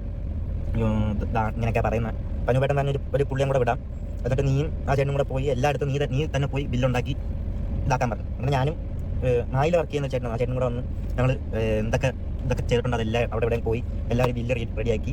89,000 രൂപ കാണാൻ മൊത്തം. ഞാൻ ഡയറക്റ്റ് വന്നുകൊണ്ട് എല്ലാവരും പൈസയൊക്കെ കുറച്ച് തന്നു. ഇങ്ങനെ മൊത്തം 89,000 കണ്ട് ബില്ലായി. അത് ഞാൻ ഇട്ട് കൊടുത്ത ഫ്ലവേഴ്സിൽ. അത് അനുപേട്ടൻ എല്ലാവരും കൂടെ ചെയ്തതെല്ലാം പൈസ എല്ലാം ക്ലിയർ ചെയ്ത്. ഇതിനകത്ത് കിച്ചു പറയുന്ന കേൾക്കുമ്പോണ്ടല്ലോ നമുക്ക് ശരിക്കും മനസ്സിലാവും കിച്ചുവിന് കൊല്ലത്ത് ശ്രുതിയുടെ ബോഡി കൊണ്ടുവരാനായിരുന്നു ആഗ്രഹം എന്ന്. ആ സമയത്ത് ശരിയാണ്, നമുക്ക് ആ സമയത്ത് നമ്മുടെ മൈൻഡൊക്കെ വിട്ടുപോകും കേട്ടോ. നമുക്ക് അത്ര ഒരു എന്നതാണ് അവിടെ നടക്കുന്നതെന്നോ അല്ലെങ്കിൽ എന്നതാണ് മുന്നോട്ട് ചെയ്യേണ്ട കാര്യം നമുക്ക് വെച്ചാൽ പെട്ടെന്നുള്ളൊരു മരണമാണ്. ഇപ്പോൾ സുഖമില്ലാതെ കിടന്ന ഒരു മനുഷ്യനാണെങ്കിൽ നമുക്ക് അറിയാം അദ്ദേഹം ഏത് നിമിഷം ഈ ലോകത്ത് നിന്ന് പോകും നമുക്കറിയാം. ഇത് തലേദിവസം യാത്രയും പറഞ്ഞ് നീ എന്നെ തിരിച്ച് കൂട്ടിക്കൊണ്ട് വരണമെന്നും പറഞ്ഞ് പോയൊരു വ്യക്തിയാണ്. പെട്ടെന്നൊരിതാണ്. അപ്പോൾ ആ ഇത് സമയത്ത് ഇങ്ങനെയുള്ള കൂട്ടത്തിൽ നിന്ന് പോയെന്നുള്ളത് ഉൾക്കൊള്ളാൻ പോലും പറ്റാതെ ശരിക്കും വിഷമിക്കുന്നുണ്ടായിരിക്കും. ഭയങ്കരമായിട്ട് പിടിച്ചു നിൽക്കാൻ പോലും പറ്റാത്തൊരവസ്ഥയായിരിക്കും. ഇവർ കൊല്ലത്ത് നിന്നിട്ട് കൊണ്ടുപോയി എന്ന് പറഞ്ഞു. ഇപ്പോൾ ഇതിനകത്ത് തിരിച്ചു വരുന്ന സമയത്ത് പള്ളിക്കാരും ഇവരുമൊക്കെയാണ് സമ്മതിക്കാതിരുന്നതെന്ന് പറഞ്ഞു. ഫോൺ മേടിച്ച് വെച്ചു, പള്ളിയിൽ അടക്കണമെന്ന് പറയണമെന്ന് പറഞ്ഞു. രേണു പറഞ്ഞ് എന്താ കിച്ചുവാണ് പറഞ്ഞത് പള്ളിയിൽ അടക്കാമെന്ന്. കേട്ടോ കൊച്ചു പറയുന്ന കാര്യങ്ങളൊക്കെ കേട്ടോ.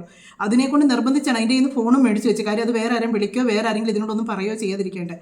എനിക്ക് എൻ്റെ ഒരു സംശയമാണ് പറയുന്നത്. കിച്ചു ഇപ്പോൾ ഈ പോയെന്ന് അങ്ങോട്ട് പോയെന്ന് പറയുന്നത് ഇവരെല്ലാവരും കൂടെ തോന്നുന്നു പോയെന്ന് തോന്നുന്നു. കാര്യം എന്താണെന്ന് വെച്ചാൽ ഇവർ തിരിച്ച് രേണുവൊക്കെ വരുന്ന വീട്ടിലോട്ട് തിരിച്ച് വന്ന് കയറുന്ന ഒരു സീൻ കാണിക്കുന്നുണ്ട്. കൊല്ലത്ത് പോയിട്ട് വന്നെന്നോ അങ്ങനെ എന്തൊക്കെ പറഞ്ഞ് കാണിക്കുന്ന സീൻ ഞാൻ കണ്ടു കൊടുക്കുന്നുണ്ട്. അപ്പോൾ ഇവരങ്ങോട്ട് പോയി ഇത്രയും പേര് കൂടിയായിരിക്കും. അപ്പോൾ ഇവരൊക്കെ കാര്യങ്ങളായിരിക്കും ഒന്നിച്ചെല്ലാവരും പോയതായിരിക്കും ഹോട്ടലിൽ കയറിയ കാര്യമൊക്കെ പറയുന്നത്. എന്നതാണേലും അതുപോലെ തന്നെ പൈസയുടെ കാര്യം പറഞ്ഞ് നിങ്ങൾ ശ്രദ്ധിച്ചോ. 1,80,000 രൂപ പറഞ്ഞെന്നാണ് പറയുന്നത്. ആ ഒരു ബില്ലെല്ലാം കൂടെ ആയിട്ട് കൊണ്ട് തങ്കച്ചൻ, അതായത് രേണുവിൻ്റെ അപ്പൻ കൊണ്ട് കൊടുത്തെന്നാണ് പറയുന്നത്. ആ കൊച്ചിൻ്റെ കൊണ്ട് കൊടുത്ത് ഫ്ലവേഴ്സ് ഇറക്കി കൊടുക്കാനെന്നും പറഞ്ഞിട്ട്. കാര്യം അനൂപ് പറഞ്ഞാൽ ഇതിന് ചിലവ് മുഴുവൻ അനൂപ് വഹിച്ചാൽ. കാര്യം ഇവരുടെ ഒന്നുമില്ലെന്നാണ് ഇവർ ഉണ്ടെങ്കിലും ഇവർ ഇറക്കുകയില്ല, കൈ വല്ല ഉണ്ടെങ്കിലും ഇവർ കൊടുക്കുകയില്ല. അങ്ങനത്തെ മനുഷ്യരാണ്. അപ്പം കിച്ചുവിൻ്റെ അതിനൊക്കെ കിച്ചു വേണം അവർക്ക്. അതിനൊക്കെ കിച്ചു വേണം. രേണു എന്നെ കൊടുത്ത് ആ ബില്ല് അങ്ങോട്ട് പോകത്തില്ലായിരുന്നോ? അതിനൊക്കെ കിച്ചു വേണം. ആ കൊച്ചിൻ്റെ കൊടുത്ത് അത് കൊടുത്തു. അപ്പോഴേ അവർക്ക് കാര്യം മനസ്സിലായെന്ന് തോന്നുന്നു. അപ്പോൾ തന്നെ അവർക്ക് കാര്യം മനസ്സിലായി ഇതിൽ നിന്നും അമക്കാൻ അവർ ശ്രമിച്ചിട്ടുണ്ടെന്നുള്ളത്. കാര്യം എന്നാന്ന് വെച്ചാൽ അത്രയും പൈസയൊക്കെ ആ ഒരു ബോഡി കോട്ടയത്ത് നിന്ന് ഇവിടം വരെ കൊണ്ടുവന്ന് വെച്ച് ആ ഒരു പള്ളിയിൽ കൊണ്ട് അടയ്ക്കുക. അത്രയൊക്കെയുള്ള കാര്യങ്ങളായി. ഇത്രയും രൂപയാവുമോ? ഒന്ന് ഒരു 2 ലക്ഷം രൂപ അടുപ്പിച്ചാവുമോ? കിച്ചു എന്നിട്ട് പോയി നേരിട്ട് ചെയ്യാൻ പറയും. നേരിട്ട് ചെയ്തപ്പോഴത്തേക്ക് എത്ര 89 രൂപ. ഇനിയിപ്പോൾ പോട്ടെ, കിച്ചു പറയുന്നു അവർ ഞാൻ ചിലപ്പം കുറച്ച് കൊടുത്തതാണേ പോലും അവരൊരു 1.5 ലക്ഷം രൂപയെങ്കിലും മേടിക്കാതിരിക്കത്തില്ല അതിൽ നിന്ന്. അതിൽ കൂടുതലൊന്നും ആരും ഒരു കുറച്ചൊക്കെ അവർക്ക് കിട്ടുന്ന ലാഭം കുറച്ചായിരിക്കും എടുക്കുന്നത്. അങ്ങനെ അങ്ങനെയാണെങ്കിൽ പറഞ്ഞപ്പോൾ എത്രയെങ്കിലും ആകണ്ടേ? അപ്പോൾ എത്ര രൂപ അവർ അതിൽ നിന്ന് മാറ്റാൻ ശ്രമിച്ചെന്നൊന്ന് ഓർത്ത് നോക്കി. എത്ര രൂപ? പിന്നെ ഇതൊക്കെ പറഞ്ഞു വരും, പുള്ളിക്കാർ പറഞ്ഞു തരും. നാട്ടുകാർ അങ്ങനെ പറഞ്ഞു, ഈ റിയാക്ഷൻ മീഡിയക്കാർ അങ്ങനെ പറഞ്ഞു, അത്രയും പൈസ അടിച്ചു മാറ്റാൻ ഇവരൊക്കെ തന്തയുടെ പൈസയാണോ ഞങ്ങളെടുത്ത്? ഇങ്ങനെയുള്ള ചോദ്യമൊക്കെ ആയിട്ട് പുള്ളിക്കാർ വരും. അല്ലെങ്കിൽ നിങ്ങൾ നോക്കി, ഇതിനൊരു ശക്തമായ ഒരു പ്രതികരണം പുള്ളിക്കാരിൽ നിന്ന് കേൾക്കാം. പുള്ളിക്കാരി ശക്തമായിട്ട് എതിർക്കാത്ത ഒരൊറ്റ കേസ് കേട്ടേ ഉള്ളൂ, ഹനാന്റെ വിഷയം. അത് മാത്രം പുള്ളിക്കാരി ഒച്ചയെടുക്കത്തില്ല. എൻ്റെ ഒരു ടൈമിൽ കണ്ണടയ്ക്കാം, എനിക്ക് രാത്രി ഉറക്കമില്ല. എനിക്ക് ഇങ്ങനെ തന്നെ ഇരിക്കും. കണ്ണടച്ച് കഴിഞ്ഞാൽ അച്ഛനെ നോക്കിയായിരുന്നു. എങ്ങനെ ഞാൻ ഇത് എനിക്കാണെങ്കിൽ അവിടെ ഒട്ടും പറ്റുന്നുമില്ല. ഞാൻ ഇങ്ങനെ ഒറ്റയ്ക്ക് ഇങ്ങനെ പോകുന്നു. രാവിലെ എണീറ്റ് കഴിഞ്ഞാൽ ഞാൻ +2 ഇതായിട്ട് പഠിക്കുക, ഓപ്പൺ കോഴ്സ് എടുത്ത്. +2 ഒക്കെ ടൈമിൽ നിർത്തിയത്. ഞാൻ ഓപ്പൺ കോഴ്സ് എടുത്ത് വീണ്ടും +2 ചെയ്യും. ക്ലാസ് കഴിഞ്ഞ് കഴിഞ്ഞാൽ എന്നെ ഒന്ന് ഫോൺ വിളിക്കാനോ എൻ്റെ കാര്യങ്ങളൊന്നും ചോദിക്കാനോ ഞാൻ അവിടെ കഴിച്ചാൽ ഒന്നിനും ആരും എന്നെ ഒരു നിയന്ത്രിക്കാനായിട്ട് ആരുമില്ല. എനിക്കറിയത്തില്ല ആ സമയത്ത് എല്ലാവരുടെ ലൈഫിൽ ഒരു ബാഡ് ടൈം ഉണ്ടോയെന്ന് അറിയത്തില്ലേ. പക്ഷേ ആ ബാഡ് ടൈം ഞാൻ മനസ്സിലാക്കിയിട്ടുണ്ട് കേട്ടോ. ബാക്കി പറഞ്ഞുതരാം. അങ്ങനെ നിൽക്കാനായിട്ട് എനിക്ക് അപ്പോഴും ഒന്ന് ഇടയ്ക്ക് ഞാൻ അച്ഛൻ്റെ എന്തോ ഈ സംഭവമൊക്കെ ചെയ്യാനായിട്ട് കൊല്ലത്ത് പോയപ്പോഴത്തേക്കും അവരെയൊക്കെ എനിക്ക് ഭയങ്കരമായിട്ട് ഇതാവുന്നു. അവിടെ സ്നേഹം കണ്ടിട്ട് ഭയങ്കരമായിട്ട് മിസ് ചെയ്യുന്നു. അവിടെയാണ് കുഞ്ഞിലോട്ട് അവിടെ ഞാൻ നിന്നിട്ടുള്ളതും. എനിക്കാണെങ്കിൽ അന്ന് അങ്ങനെ പറഞ്ഞിട്ട് എനിക്ക് ഇവരോട് ഇവിടെ നിന്ന് പഠിച്ചോട്ടെ എന്ന് ചോദിക്കാൻ ഒരു പേടി. ആ സമയത്ത് എല്ലാത്തിനോടും ഒരു പേടിക്ക് എൻ്റെ ഒരു വിഷമോ കാര്യം ആരും ഇല്ല എനിക്കൊന്നും പറയാനായിട്ട്. സത്യം പറഞ്ഞാൽ ഞാൻ ആ ഒരു സമയത്തൊരു പ്രശ്നം ഇതൊക്കെ എനിക്ക് ഒറ്റയ്ക്ക് ഇരുന്ന് ആ സമയത്ത് ഇതൊക്കെ കിട്ടുന്നു പറഞ്ഞാൽ ഇങ്ങനത്തെ ഒരു കാര്യങ്ങളൊക്കെ അറിയാനും നല്ല സ്വഭാവം അല്ലാതെ.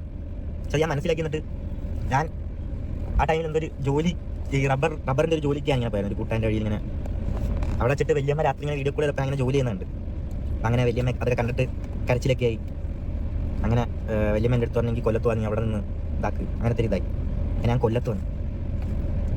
ഞാൻ അവിടെ ഞാൻ പറഞ്ഞു എനിക്ക് കൊല്ലത്ത് നിന്ന് പഠിക്കാന്ന് പറഞ്ഞിട്ട് അവരൊന്നും ഒന്നും പറഞ്ഞൊന്നുമില്ല എൻ്റെ അടുത്ത്. സംസാരിക്കാറില്ല അങ്ങോട്ടും ഇങ്ങോട്ടും. ഞാൻ എൻ്റെ ഒരു ഇതിന് നടക്കുന്നു.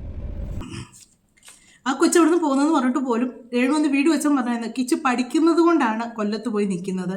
അവിടുന്ന് പോകാനാണ് എളുപ്പം, അതുകൊണ്ടാണ് കിച്ചു അവിടെ പോയി. കിച്ചുവിനൂടെ റൂം എപ്പോഴും ഒഴിച്ചിട്ടേക്കുവാണ് എന്നൊക്കെയായിരുന്നു പറഞ്ഞത്. ഇപ്പോൾ സത്യങ്ങൾ നിങ്ങൾ കേൾക്കുന്നുണ്ടോ? അന്ന് പല വ്ളോഗേഴ്സും പറഞ്ഞു കിച്ചുവിനെ അവിടെ നിന്ന് അടിച്ചിറക്കിയതാണ്, കിച്ചുവിനെ ആ വീട്ടിൽ താമസിക്കാൻ ഇവർ സമ്മതിക്കത്തില്ല എന്ന് പലരും പറഞ്ഞു. അന്ന് അതിൻ്റെ താഴെ വന്ന് കുറേ പേര് ചീത്ത വിളിച്ചു, രേണു കുറേ ചീത്ത വിളിച്ചു. നീയൊക്കെയാണോ തീരുമാനിക്കുന്നത്, നീയൊക്കെയാണോ പറയുന്നത്, ഇവനൊക്കെയാണോ തീരുമാനിക്കുന്നത് എന്ന് വെച്ചപ്പോൾ കിച്ചുവിൻ്റെ വായിൽ തന്നെ വന്ന കാര്യങ്ങൾ കേട്ടോ. ആ കൊച്ച് ഒരു പുള്ളിക്കാരി ഭയങ്കര പൈസ കൊടുപ്പാന്നായിരുന്നു പറഞ്ഞത്. ആ വീടൊക്കെ വെക്കുന്ന സമയത്ത് ഒക്കെ ഈ കൊച്ച് രേണുവിന് അന്നേരം ഒരുവിധമൊക്കെ പ്രോഗ്രാമൊക്കെ ആയി തുടങ്ങി, ഓരോ വർക്കൊക്കെ തുടങ്ങിയായിരുന്നു ആ സമയത്ത്. തന്നെയല്ല ആ സമയത്ത് ഇവർക്ക് ഒരുപാട് സഹായങ്ങൾ കിട്ടുന്നുണ്ടായിരുന്നു. ലക്ഷ്മി നക്ഷത്ര സഹായിക്കുന്നുണ്ടായിരുന്നു. അങ്ങനെ ഒരുപാട് പേര്, കാര്യം ഇവർക്ക് ഈ ബുദ്ധിമുട്ടും പ്രയാസങ്ങളൊക്കെയാണ് ഇവർ ഒരുപാട് പേര് സഹായിക്കുന്നുണ്ടായിരുന്നു. ആ സമയത്തൊന്നും ഈ കൊച്ചിന് ഒരു ജോലിക്ക് വിടാതെ, പുള്ളിക്കാരി എന്തായാലും ജോലിക്ക് പോകാതായിരുന്നല്ലോ ഫുഡ് കഴിച്ചുകൊണ്ടിരുന്നത്. ഇല്ലേ, പുള്ളിക്കാരി ഒരു പണിക്കും പോകാതിരുന്ന സമയത്തൊക്കെ വീട്ടിൽ ഇരുന്നുകൊണ്ടിരുന്നത്. ഒരു പണിക്കും പോകാതെ ഫുഡ് കഴിക്കുന്നിട്ടുള്ള പൈസ കൈ കിട്ടുക. അപ്പോൾ പൈസ ഇല്ലാഞ്ഞിട്ടല്ലായിരുന്നല്ലോ, പട്ടിണി കിടക്കുമായിരുന്നു ഒന്നും അല്ലായിരുന്നല്ലോ.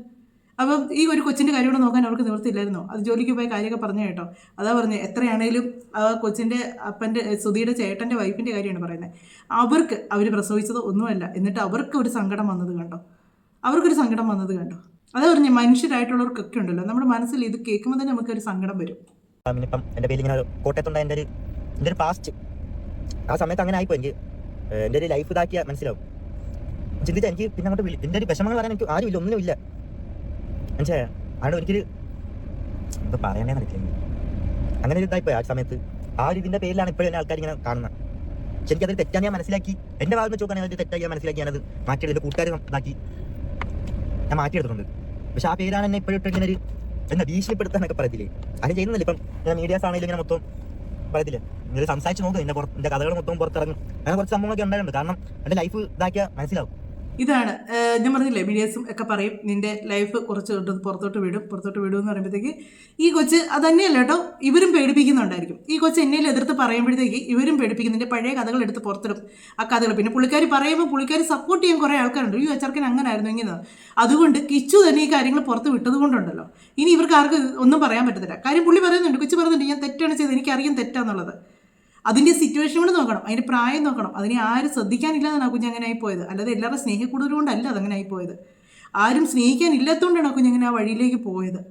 അതിൽ നിന്ന് അത് തിരിച്ചു വന്ന് നല്ലൊരു ജീവിക്കാൻ ശ്രമിച്ചില്ലേ, അതിന് ഭയങ്കര ഒരു ഇത് കൊടുക്കുന്ന അതിൻ്റെ കൂട്ടുകാർക്കാണ് കേട്ടോ. ആ 3 പിള്ളേർ കൂടെ ഉള്ളവർ, ആ 3 പിള്ളേർ ഭയങ്കര സപ്പോർട്ടായിരുന്നു.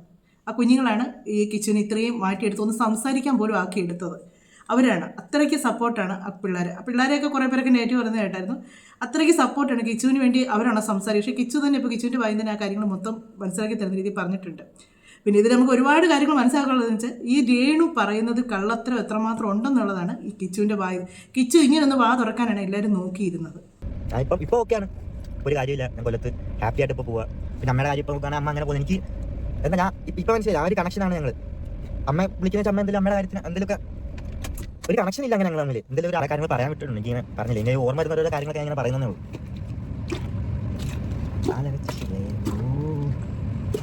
ഇപ്പം എന്താ ഇങ്ങനെ പറയാൻ കാരണം എന്ന് ചോദിച്ചാൽ ഇങ്ങനത്തെ ഓരോ ഇതൊക്കെ ഇറങ്ങിയിട്ടേ ഞാൻ പറഞ്ഞ കുറച്ച് കൂട്ടുകാരുണ്ടല്ലോ, ആ കൂട്ടുകാരുടെ അമ്മയെ പോലും എനിക്കൊന്ന് ഫേസ് ചെയ്യാൻ പറ്റാത്ത സിറ്റുവേഷനായി പോയി. അവരും എല്ലാവരും ഇപ്പം എന്നെ അങ്ങനെ ചെറുക്കൻ അങ്ങനത്തെ രീതി കാണുമെന്ന് അതൊക്കെ ഒരു ഫീലാവുന്നു ഭയങ്കരമായിട്ട്. അതൊക്കെ കൊണ്ട് പറയാമെന്ന് വിചാരിച്ച്. കണ്ടോ, കൂടെ പഠിക്കുന്ന കൂട്ടുകാർ, പിള്ളേരുടെ അമ്മമാരൊക്കെ അങ്ങനെയൊക്കെ കാണുന്നുണ്ട്. കാര്യം ഇതിനെ എല്ലാവരും ഒരു മോശം, ഇത് നേരത്തെ ഇതിന് ഇങ്ങനെ ഒരു ലൈഫ് ഉണ്ടായിരുന്നു എന്നും പറഞ്ഞുകൊണ്ട് പറയാം. അത് ആ കൊച്ചിന് സംസാരിക്കാനായിട്ട് ഒന്നും ഒരു ധൈര്യം ഇല്ലാത്തതുകൊണ്ടാണ് അത് ഇത്രയും നല്ലത് പുറത്തോട്ട് വന്ന് ഇതിൻ്റെ ഉള്ള കാര്യങ്ങൾ പറയാം. ഇനിയിപ്പോൾ അതിന് സമാധാനമായിട്ടിരിക്കും. കാര്യം ഇനിയിപ്പോൾ അത് എന്നാ പറഞ്ഞു പറഞ്ഞാൽ ആരും പറഞ്ഞു, ഞാൻ പറഞ്ഞതല്ലേ എൻ്റെ ലൈഫ് എന്നാൽ ഇതിന് ധൈര്യമായിട്ട് പറയാം. ഇതാണ് നമ്മുടെ ഒരു ചെറിയ കാര്യങ്ങൾ ആരെങ്കിലും നമ്മളെ അത് വെച്ച് ഭീഷണിപ്പെടുത്തുന്നുണ്ടെങ്കിൽ അത് പറയുന്നത് എത്ര കാര്യം ആയിക്കോട്ടെ, എന്നെ ആയിക്കോട്ടെ, നമ്മളായിട്ട് തന്നെ ഒരു ആൾക്കാരുടെ മുന്നിലേക്ക് അത് പ്രസൻറ്റ് ചെയ്യാന്നുണ്ടെങ്കിൽ ഉണ്ടല്ലോ, വേറെ ആർക്കും വന്നിച്ച് അതിലൊരു ഓപ്ഷൻ ഇല്ല നമ്മളെ പിന്നെ തകർക്കാനായിട്ടില്ല. കൂടി വന്ന ഈ കാര്യങ്ങളല്ല, അത് എല്ലാവർക്കും അറിയാം, എല്ലാവരും ഞാൻ പറഞ്ഞു എന്നൊരു മൈൻഡേ വരത്തുള്ളൂ. പക്ഷേങ്കിൽ ഇതിലൊരു പരിധി വരെ രേണു ശരിക്കും ഭീഷണിപ്പെടുത്തുന്നുണ്ടായിരിക്കും, പല കാര്യത്തിനെ കൊച്ച് എതിർക്കുന്നുണ്ടായിരിക്കും. അതുകൊണ്ട് പിന്നെ ഇതിനെ ഇങ്ങനെ നടത്തുന്നു പറഞ്ഞു. ഇതിനേക്കാൾ മോശം അവസ്ഥയാണ് ഈ ഋതപ്പൻ്റെ മോശം അവസ്ഥയെന്ന് പറയാൻ കാര്യം വെച്ചാൽ രേണുവിന് ഇപ്പോഴും രേണുവിൻ്റെ ചേച്ചിയുടെ മക്കൾ ആ പിള്ളേരാണ്, ഇതെൻ്റെ ഡൂപ്പാണ് എന്ന് വേണ്ട ആ ഒരു പെങ്കുച്ചിനെ ഇങ്ങനെ പൊക്കിക്കൊണ്ട് നടക്കാനാണ് ഇഷ്ടം. സ്വന്തം കുഞ്ഞ് എന്നെ എടുക്കുന്ന ആ കുഞ്ഞ് നാശത്തിലേക്ക് പോവാണ്. അതിന് ആ മൊബൈലിന് അഡിക്റ്റ് ആയിട്ട് ആ കുഞ്ഞ് ഒത്തിരി ഇതിലേക്ക് പോവുകയാണ്. അതിന് നല്ലൊരു ഡ്രസ്സ് വേണമെങ്കിൽ കിച്ചു ചെല്ലണം, അതൊന്ന് മുഖം തെളിഞ്ഞ് ചിരിക്കുന്നത് കാണുമെങ്കിൽ കിച്ചു ചെല്ലണം. അങ്ങനെയാണ് ഓരോ കാര്യങ്ങളും. പല കാര്യങ്ങളും കിച്ചു തന്നെയാണ് എടുത്ത് പുറത്തിട്ടുള്ളത്. ആ ട്രോഫിയുടെ കാര്യം അത് വേണമെങ്കിൽ കിച്ചുവിന് കട്ട് ചെയ്യായിരുന്നു. ഈ രേണു അത്രയ്ക്ക് നല്ലൊരു അമ്മയായിരുന്നെങ്കിൽ കിച്ചു പലതും പറയാതെ പറയുന്ന പോലെ പുറത്ത് കൊണ്ടുവന്ന വ്യക്തിയാണ്. ഇപ്പോൾ ഈ ഒരു കാര്യങ്ങളും ഇത് ഇച്ചിരി നേരത്തെ കിച്ചുവിന് പറയാമായിരുന്നെന്ന് ഞാനും പറയുന്നുണ്ട്. പക്ഷേ ഇപ്പോഴാണ് ഇത് പറയാൻ പറ്റിയ സമയം തന്നെ എനിക്കും തോന്നുന്നത്. ഇപ്പോഴാണ് ഇത് പറയാൻ പറ്റിയ സമയം. ഇനിയെങ്കിലും നിങ്ങൾ മനസ്സിലാക്കുക, ഈ കൊച്ചിനെ വളർത്താനും കൂടാണ് കിടന്ന് കഷ്ടപ്പെടുന്നതെന്ന് പറയുന്നത്. വിധവയല്ലേ, ജീവിച്ചു പോട്ടെ, പാവത്തിന് ആരും ഒന്നും പറയരുത് എന്ന് പറയുന്നവർ ഒരു ഇച്ചിരിയെങ്കിലും മനസ്സിലാക്കുക. ഒരു കൊച്ചിനോട്, ഒരു അമ്മയില്ല അപ്പനും ഇല്ലാത്തൊരു കുഞ്ഞിനോട് ഇവള് ചെയ്ത ദ്രോഹങ്ങളാണ് ആ കൊച്ചു പറഞ്ഞത്. അത് മുഴുവനും പറഞ്ഞിട്ടില്ല, ഒരു 20% അത് പറഞ്ഞിട്ടുള്ളതെന്ന് ആ കൊച്ചു പറയുന്നുണ്ട്. ഇനി കിടക്കുന്നതേ ഉള്ളൂ ബാക്കി. അതിന് ഏതെങ്കിലും സമയത്ത് ബാക്കി കാര്യങ്ങളും അത് പുറത്ത് കൊണ്ടുവരാതിരിക്കത്തില്ല. ഇതിപ്പോൾ അതൊന്ന് ചെറുതായിട്ടുള്ള കാര്യങ്ങൾ, ഇതിന് പറയാൻ ഭയമാണ്, ശരിക്കും ഭയമാണ് ഇതിന് ഓരോ കാര്യങ്ങൾ പുറത്തോട്ട് പറയാനായിട്ട്. ആ ഒരു ഭയത്തിൽ കാര്യം വെച്ചാൽ രേണുവിനേക്കാൾ കൂടുതൽ ഭയക്കുന്നത് രേണുവിൻ്റെ കുറേ അന്ധമായിട്ടുള്ള കുറേ ആരാധകരുണ്ട്. അവർ ഈ കൊച്ചിനെ എന്നെ പറയുന്നതിന് നല്ല ഭയമുണ്ട്. കാര്യം ഇന്നാൾ തന്നെ ഇത് ഏതാണ്ട് രേണുവിനെതിരെ ഒരു വാക്ക് പറഞ്ഞെന്നും പറഞ്ഞിട്ട് ആ കൊച്ചിനെ പറയാത്ത ഭാഷകളില്ല, അതുപോലെ എന്നെ പറയുന്ന കാര്യങ്ങൾ കേട്ട്.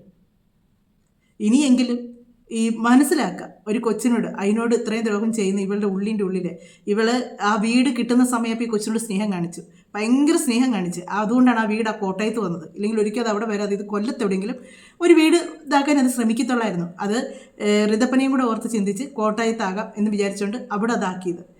അതാ പറഞ്ഞാൽ വീട് കിട്ടിക്കഴിയുമ്പോഴത്തേക്ക് ആ കൊച്ചിനെ ഒഴിവാക്കി. സുധിയുടെ ജീവിതത്തിലോട്ടും ചെന്നത് എനിക്കൊന്ന് പുള്ളിക്കാരിക്ക് സുധിയിലൂടെ ഫെയിം ആകാമെന്ന് വിചാരിച്ചുകൊണ്ടങ്ങാണ്ട് ഇരുന്നതാണ്. പക്ഷെ അത് നടന്നില്ല. നടക്കാതെ വന്നു കഴിഞ്ഞപ്പോഴത്തേക്ക് സുധിയോട് കലിപ്പായി. അതാണ് സുധിയും രേണും തമ്മിൽ എപ്പോഴും വഴക്കാരുന്നെന്നൊക്കെ വെച്ച് പറഞ്ഞു കേട്ടോ, എപ്പോഴും വഴക്കാരുന്നെന്ന് പറയുന്നു. പുള്ളി പറയുമ്പോഴത്തേക്ക് മരണത്തിന് തലേ ദിവസം എന്നെ നോക്കി നിന്നു, എന്നെ തിരിഞ്ഞു നോക്കി, അങ്ങനെ നോക്കി, ഇങ്ങനെ നോക്കി, ഭയങ്കര ഡയലോഗാണ് പറച്ചിട്ട് കേട്ടാൽ. പിന്നെ 24 മണിക്കൂർ ഏതെങ്കിലും മീഡിയക്കാരൻ മുന്നേ എത്തിക്ക് കിച്ചു പൈസ ചോദിച്ച് കിച്ചു വിളിച്ചു, മോനെ ടാറ്റു വന്നിട്ട് കുത്താൻ കേട്ടോ. ആ കൊച്ചെല്ലാം മൂളൊന്നും ഇത് ഇപ്പം തന്നെ പറഞ്ഞു കേട്ടോ, അതിന് നോ പറയാൻ അറിയത്തില്ല. അത് സത്യമാണ്, ചില മനുഷ്യർക്കുണ്ട് അങ്ങനെ, എനിക്കും ഉണ്ടായിരുന്നു അങ്ങനെ. നമ്മൾ ഒരു കാര്യം നമ്മളോട് ഒരാൾ പറയുമ്പോൾ നമുക്കറിയാം അത് ശരിയല്ല, നമുക്കത് നോ പറയണമെന്നറിയാം. പക്ഷെ ഇപ്പം എന്നെ കൊണ്ട് പറ്റും കേട്ടോ. ഇപ്പം എന്നാ കാര്യമാണെങ്കിലും നോ എന്ന് തന്നെ എനിക്ക് പറയാൻ പറ്റുന്നുണ്ട്. അതുകൊണ്ടുണ്ടല്ലോ എനിക്ക് കുറച്ചും കൂടെ ഒരുപാട് പ്രശ്നങ്ങൾ ഒഴിവാക്കാൻ പറ്റുന്നുണ്ട്. നോ എന്ന് പറയേണ്ടടുത്ത് നോ എന്ന് പറയാൻ പറ്റുന്നുണ്ട്. അതെൻ്റെ കെട്ടിയവൻ്റെ കയ്യിൽ നിന്ന് എനിക്ക് കിട്ടിയതാണ്. എൻ്റെ കെട്ടിയവൻ എപ്പോഴും പറയും, എടി നോ എന്ന് പറയേണ്ടടുത്ത് നോ തന്നെ പറയണം. നമ്മൾ സഹതാവോ അല്ല അവർക്ക് എന്നെ തോന്നുന്നോ അവരെന്നെ വിചാരിക്കുമെന്ന് ഓർത്തല്ല, അത് നമുക്കുള്ള വലിയൊരു പണിയാണത്. പിന്നെ വരുന്നതെന്ന് നമ്മൾ ചിന്തിച്ചാണ് നമ്മൾ നോ പറയാത്തരുതെന്ന് എന്നോട് പറയും. ഈ കിച്ചു അത് പറയുമ്പോഴത്തേക്ക് എനിക്ക് പെട്ടെന്ന് അത് ഫീലായി. കാര്യം എനിക്കറിയാതെ നമ്മൾ പല കാര്യങ്ങളും നമ്മൾ നോ പറയാൻ പഠിക്കും. അത് തന്നെയാണ് ഈ രേണു വിളിച്ചേച്ച് ഇച്ചുവേ അമ്മ പോവാ കേട്ടോ, മറ്റേത് മത്സരം ബാക്കി വെച്ച് ഒന്നും മൂളൊന്നും അല്ലാതെ അത് വേറെ എന്നേലും പറയുന്നുണ്ടോ. ഇതെല്ലാം അവളുടെ അഭിനയം. ഈ ഒരു അഭിനയങ്ങൾ, ഈ കാണിക്കുന്ന ഒരു അഭിനയം ആ ക്യാമറയ്ക്ക് മുന്നിലായിരുന്നെങ്കിൽ ഉണ്ടല്ലോ പുള്ളിക്കാരിക്ക് ഓസ്കാർ കിട്ടിയായിരുന്നു. കാര്യം എന്ന് വെച്ചാൽ പുറത്ത് കിടന്ന് കാണിക്കുന്ന അഭിനയം, ക്യാമറയ്ക്ക് മുന്നിൽ കോക്കാമ്പിച്ചയും കാണിക്കും, ജീവിതത്തിൽ അവർ നല്ലപോലെ അഭിനയിക്കുകയും ചെയ്യുന്നുണ്ട്. അതാണ് അവരുടെ കാര്യം. ഈ ഒരു ഇത് കണ്ടപ്പോഴത്തേക്ക് ഒരുപാട് ഇതിൽ ഒത്തിരി കാര്യങ്ങൾ ഞാൻ കട്ട് ചെയ്യാൻ കിച്ചുവിൻ്റെ ചാനൽ കയറി നിങ്ങൾക്ക് ആ വീഡിയോ കണ്ടിന്യൂ ആയിട്ട് കണ്ടാൽ നിങ്ങൾക്ക് അത് മനസ്സിലാവും. ആ കുഞ്ഞ് പറയുന്ന ഓരോ കാര്യങ്ങളും നമുക്ക് ഫീലാകും. എനിക്കെന്തോ ഇപ്പോഴും ഉണ്ടല്ലോ എന്തോ തൊണ്ടയുടെ ഇവിടെ നമുക്ക് ഇങ്ങനെ തങ്ങി നിൽക്കുന്ന പോലെ തോന്നും കേട്ടോ, കൊച്ചിൻ്റെ ആ ഒരു വിഷമങ്ങളും ഇതൊക്കെ കാണുകയും അത് പറയുന്ന കേൾക്കുകയും ചെയ്യുമ്പോഴത്തേക്ക്. നിങ്ങളുടെ അഭിപ്രായങ്ങൾ നിങ്ങൾ പറയുക. ലൈക്ക് ചെയ്യേണ്ടവർ ലൈക്ക് ചെയ്യുക, കമൻറ്റ് ചെയ്യേണ്ടവർ കമൻറ്റ് ചെയ്യുക. മറ്റൊരു വീഡിയോയിലൂടെ നമുക്ക് കാണാം.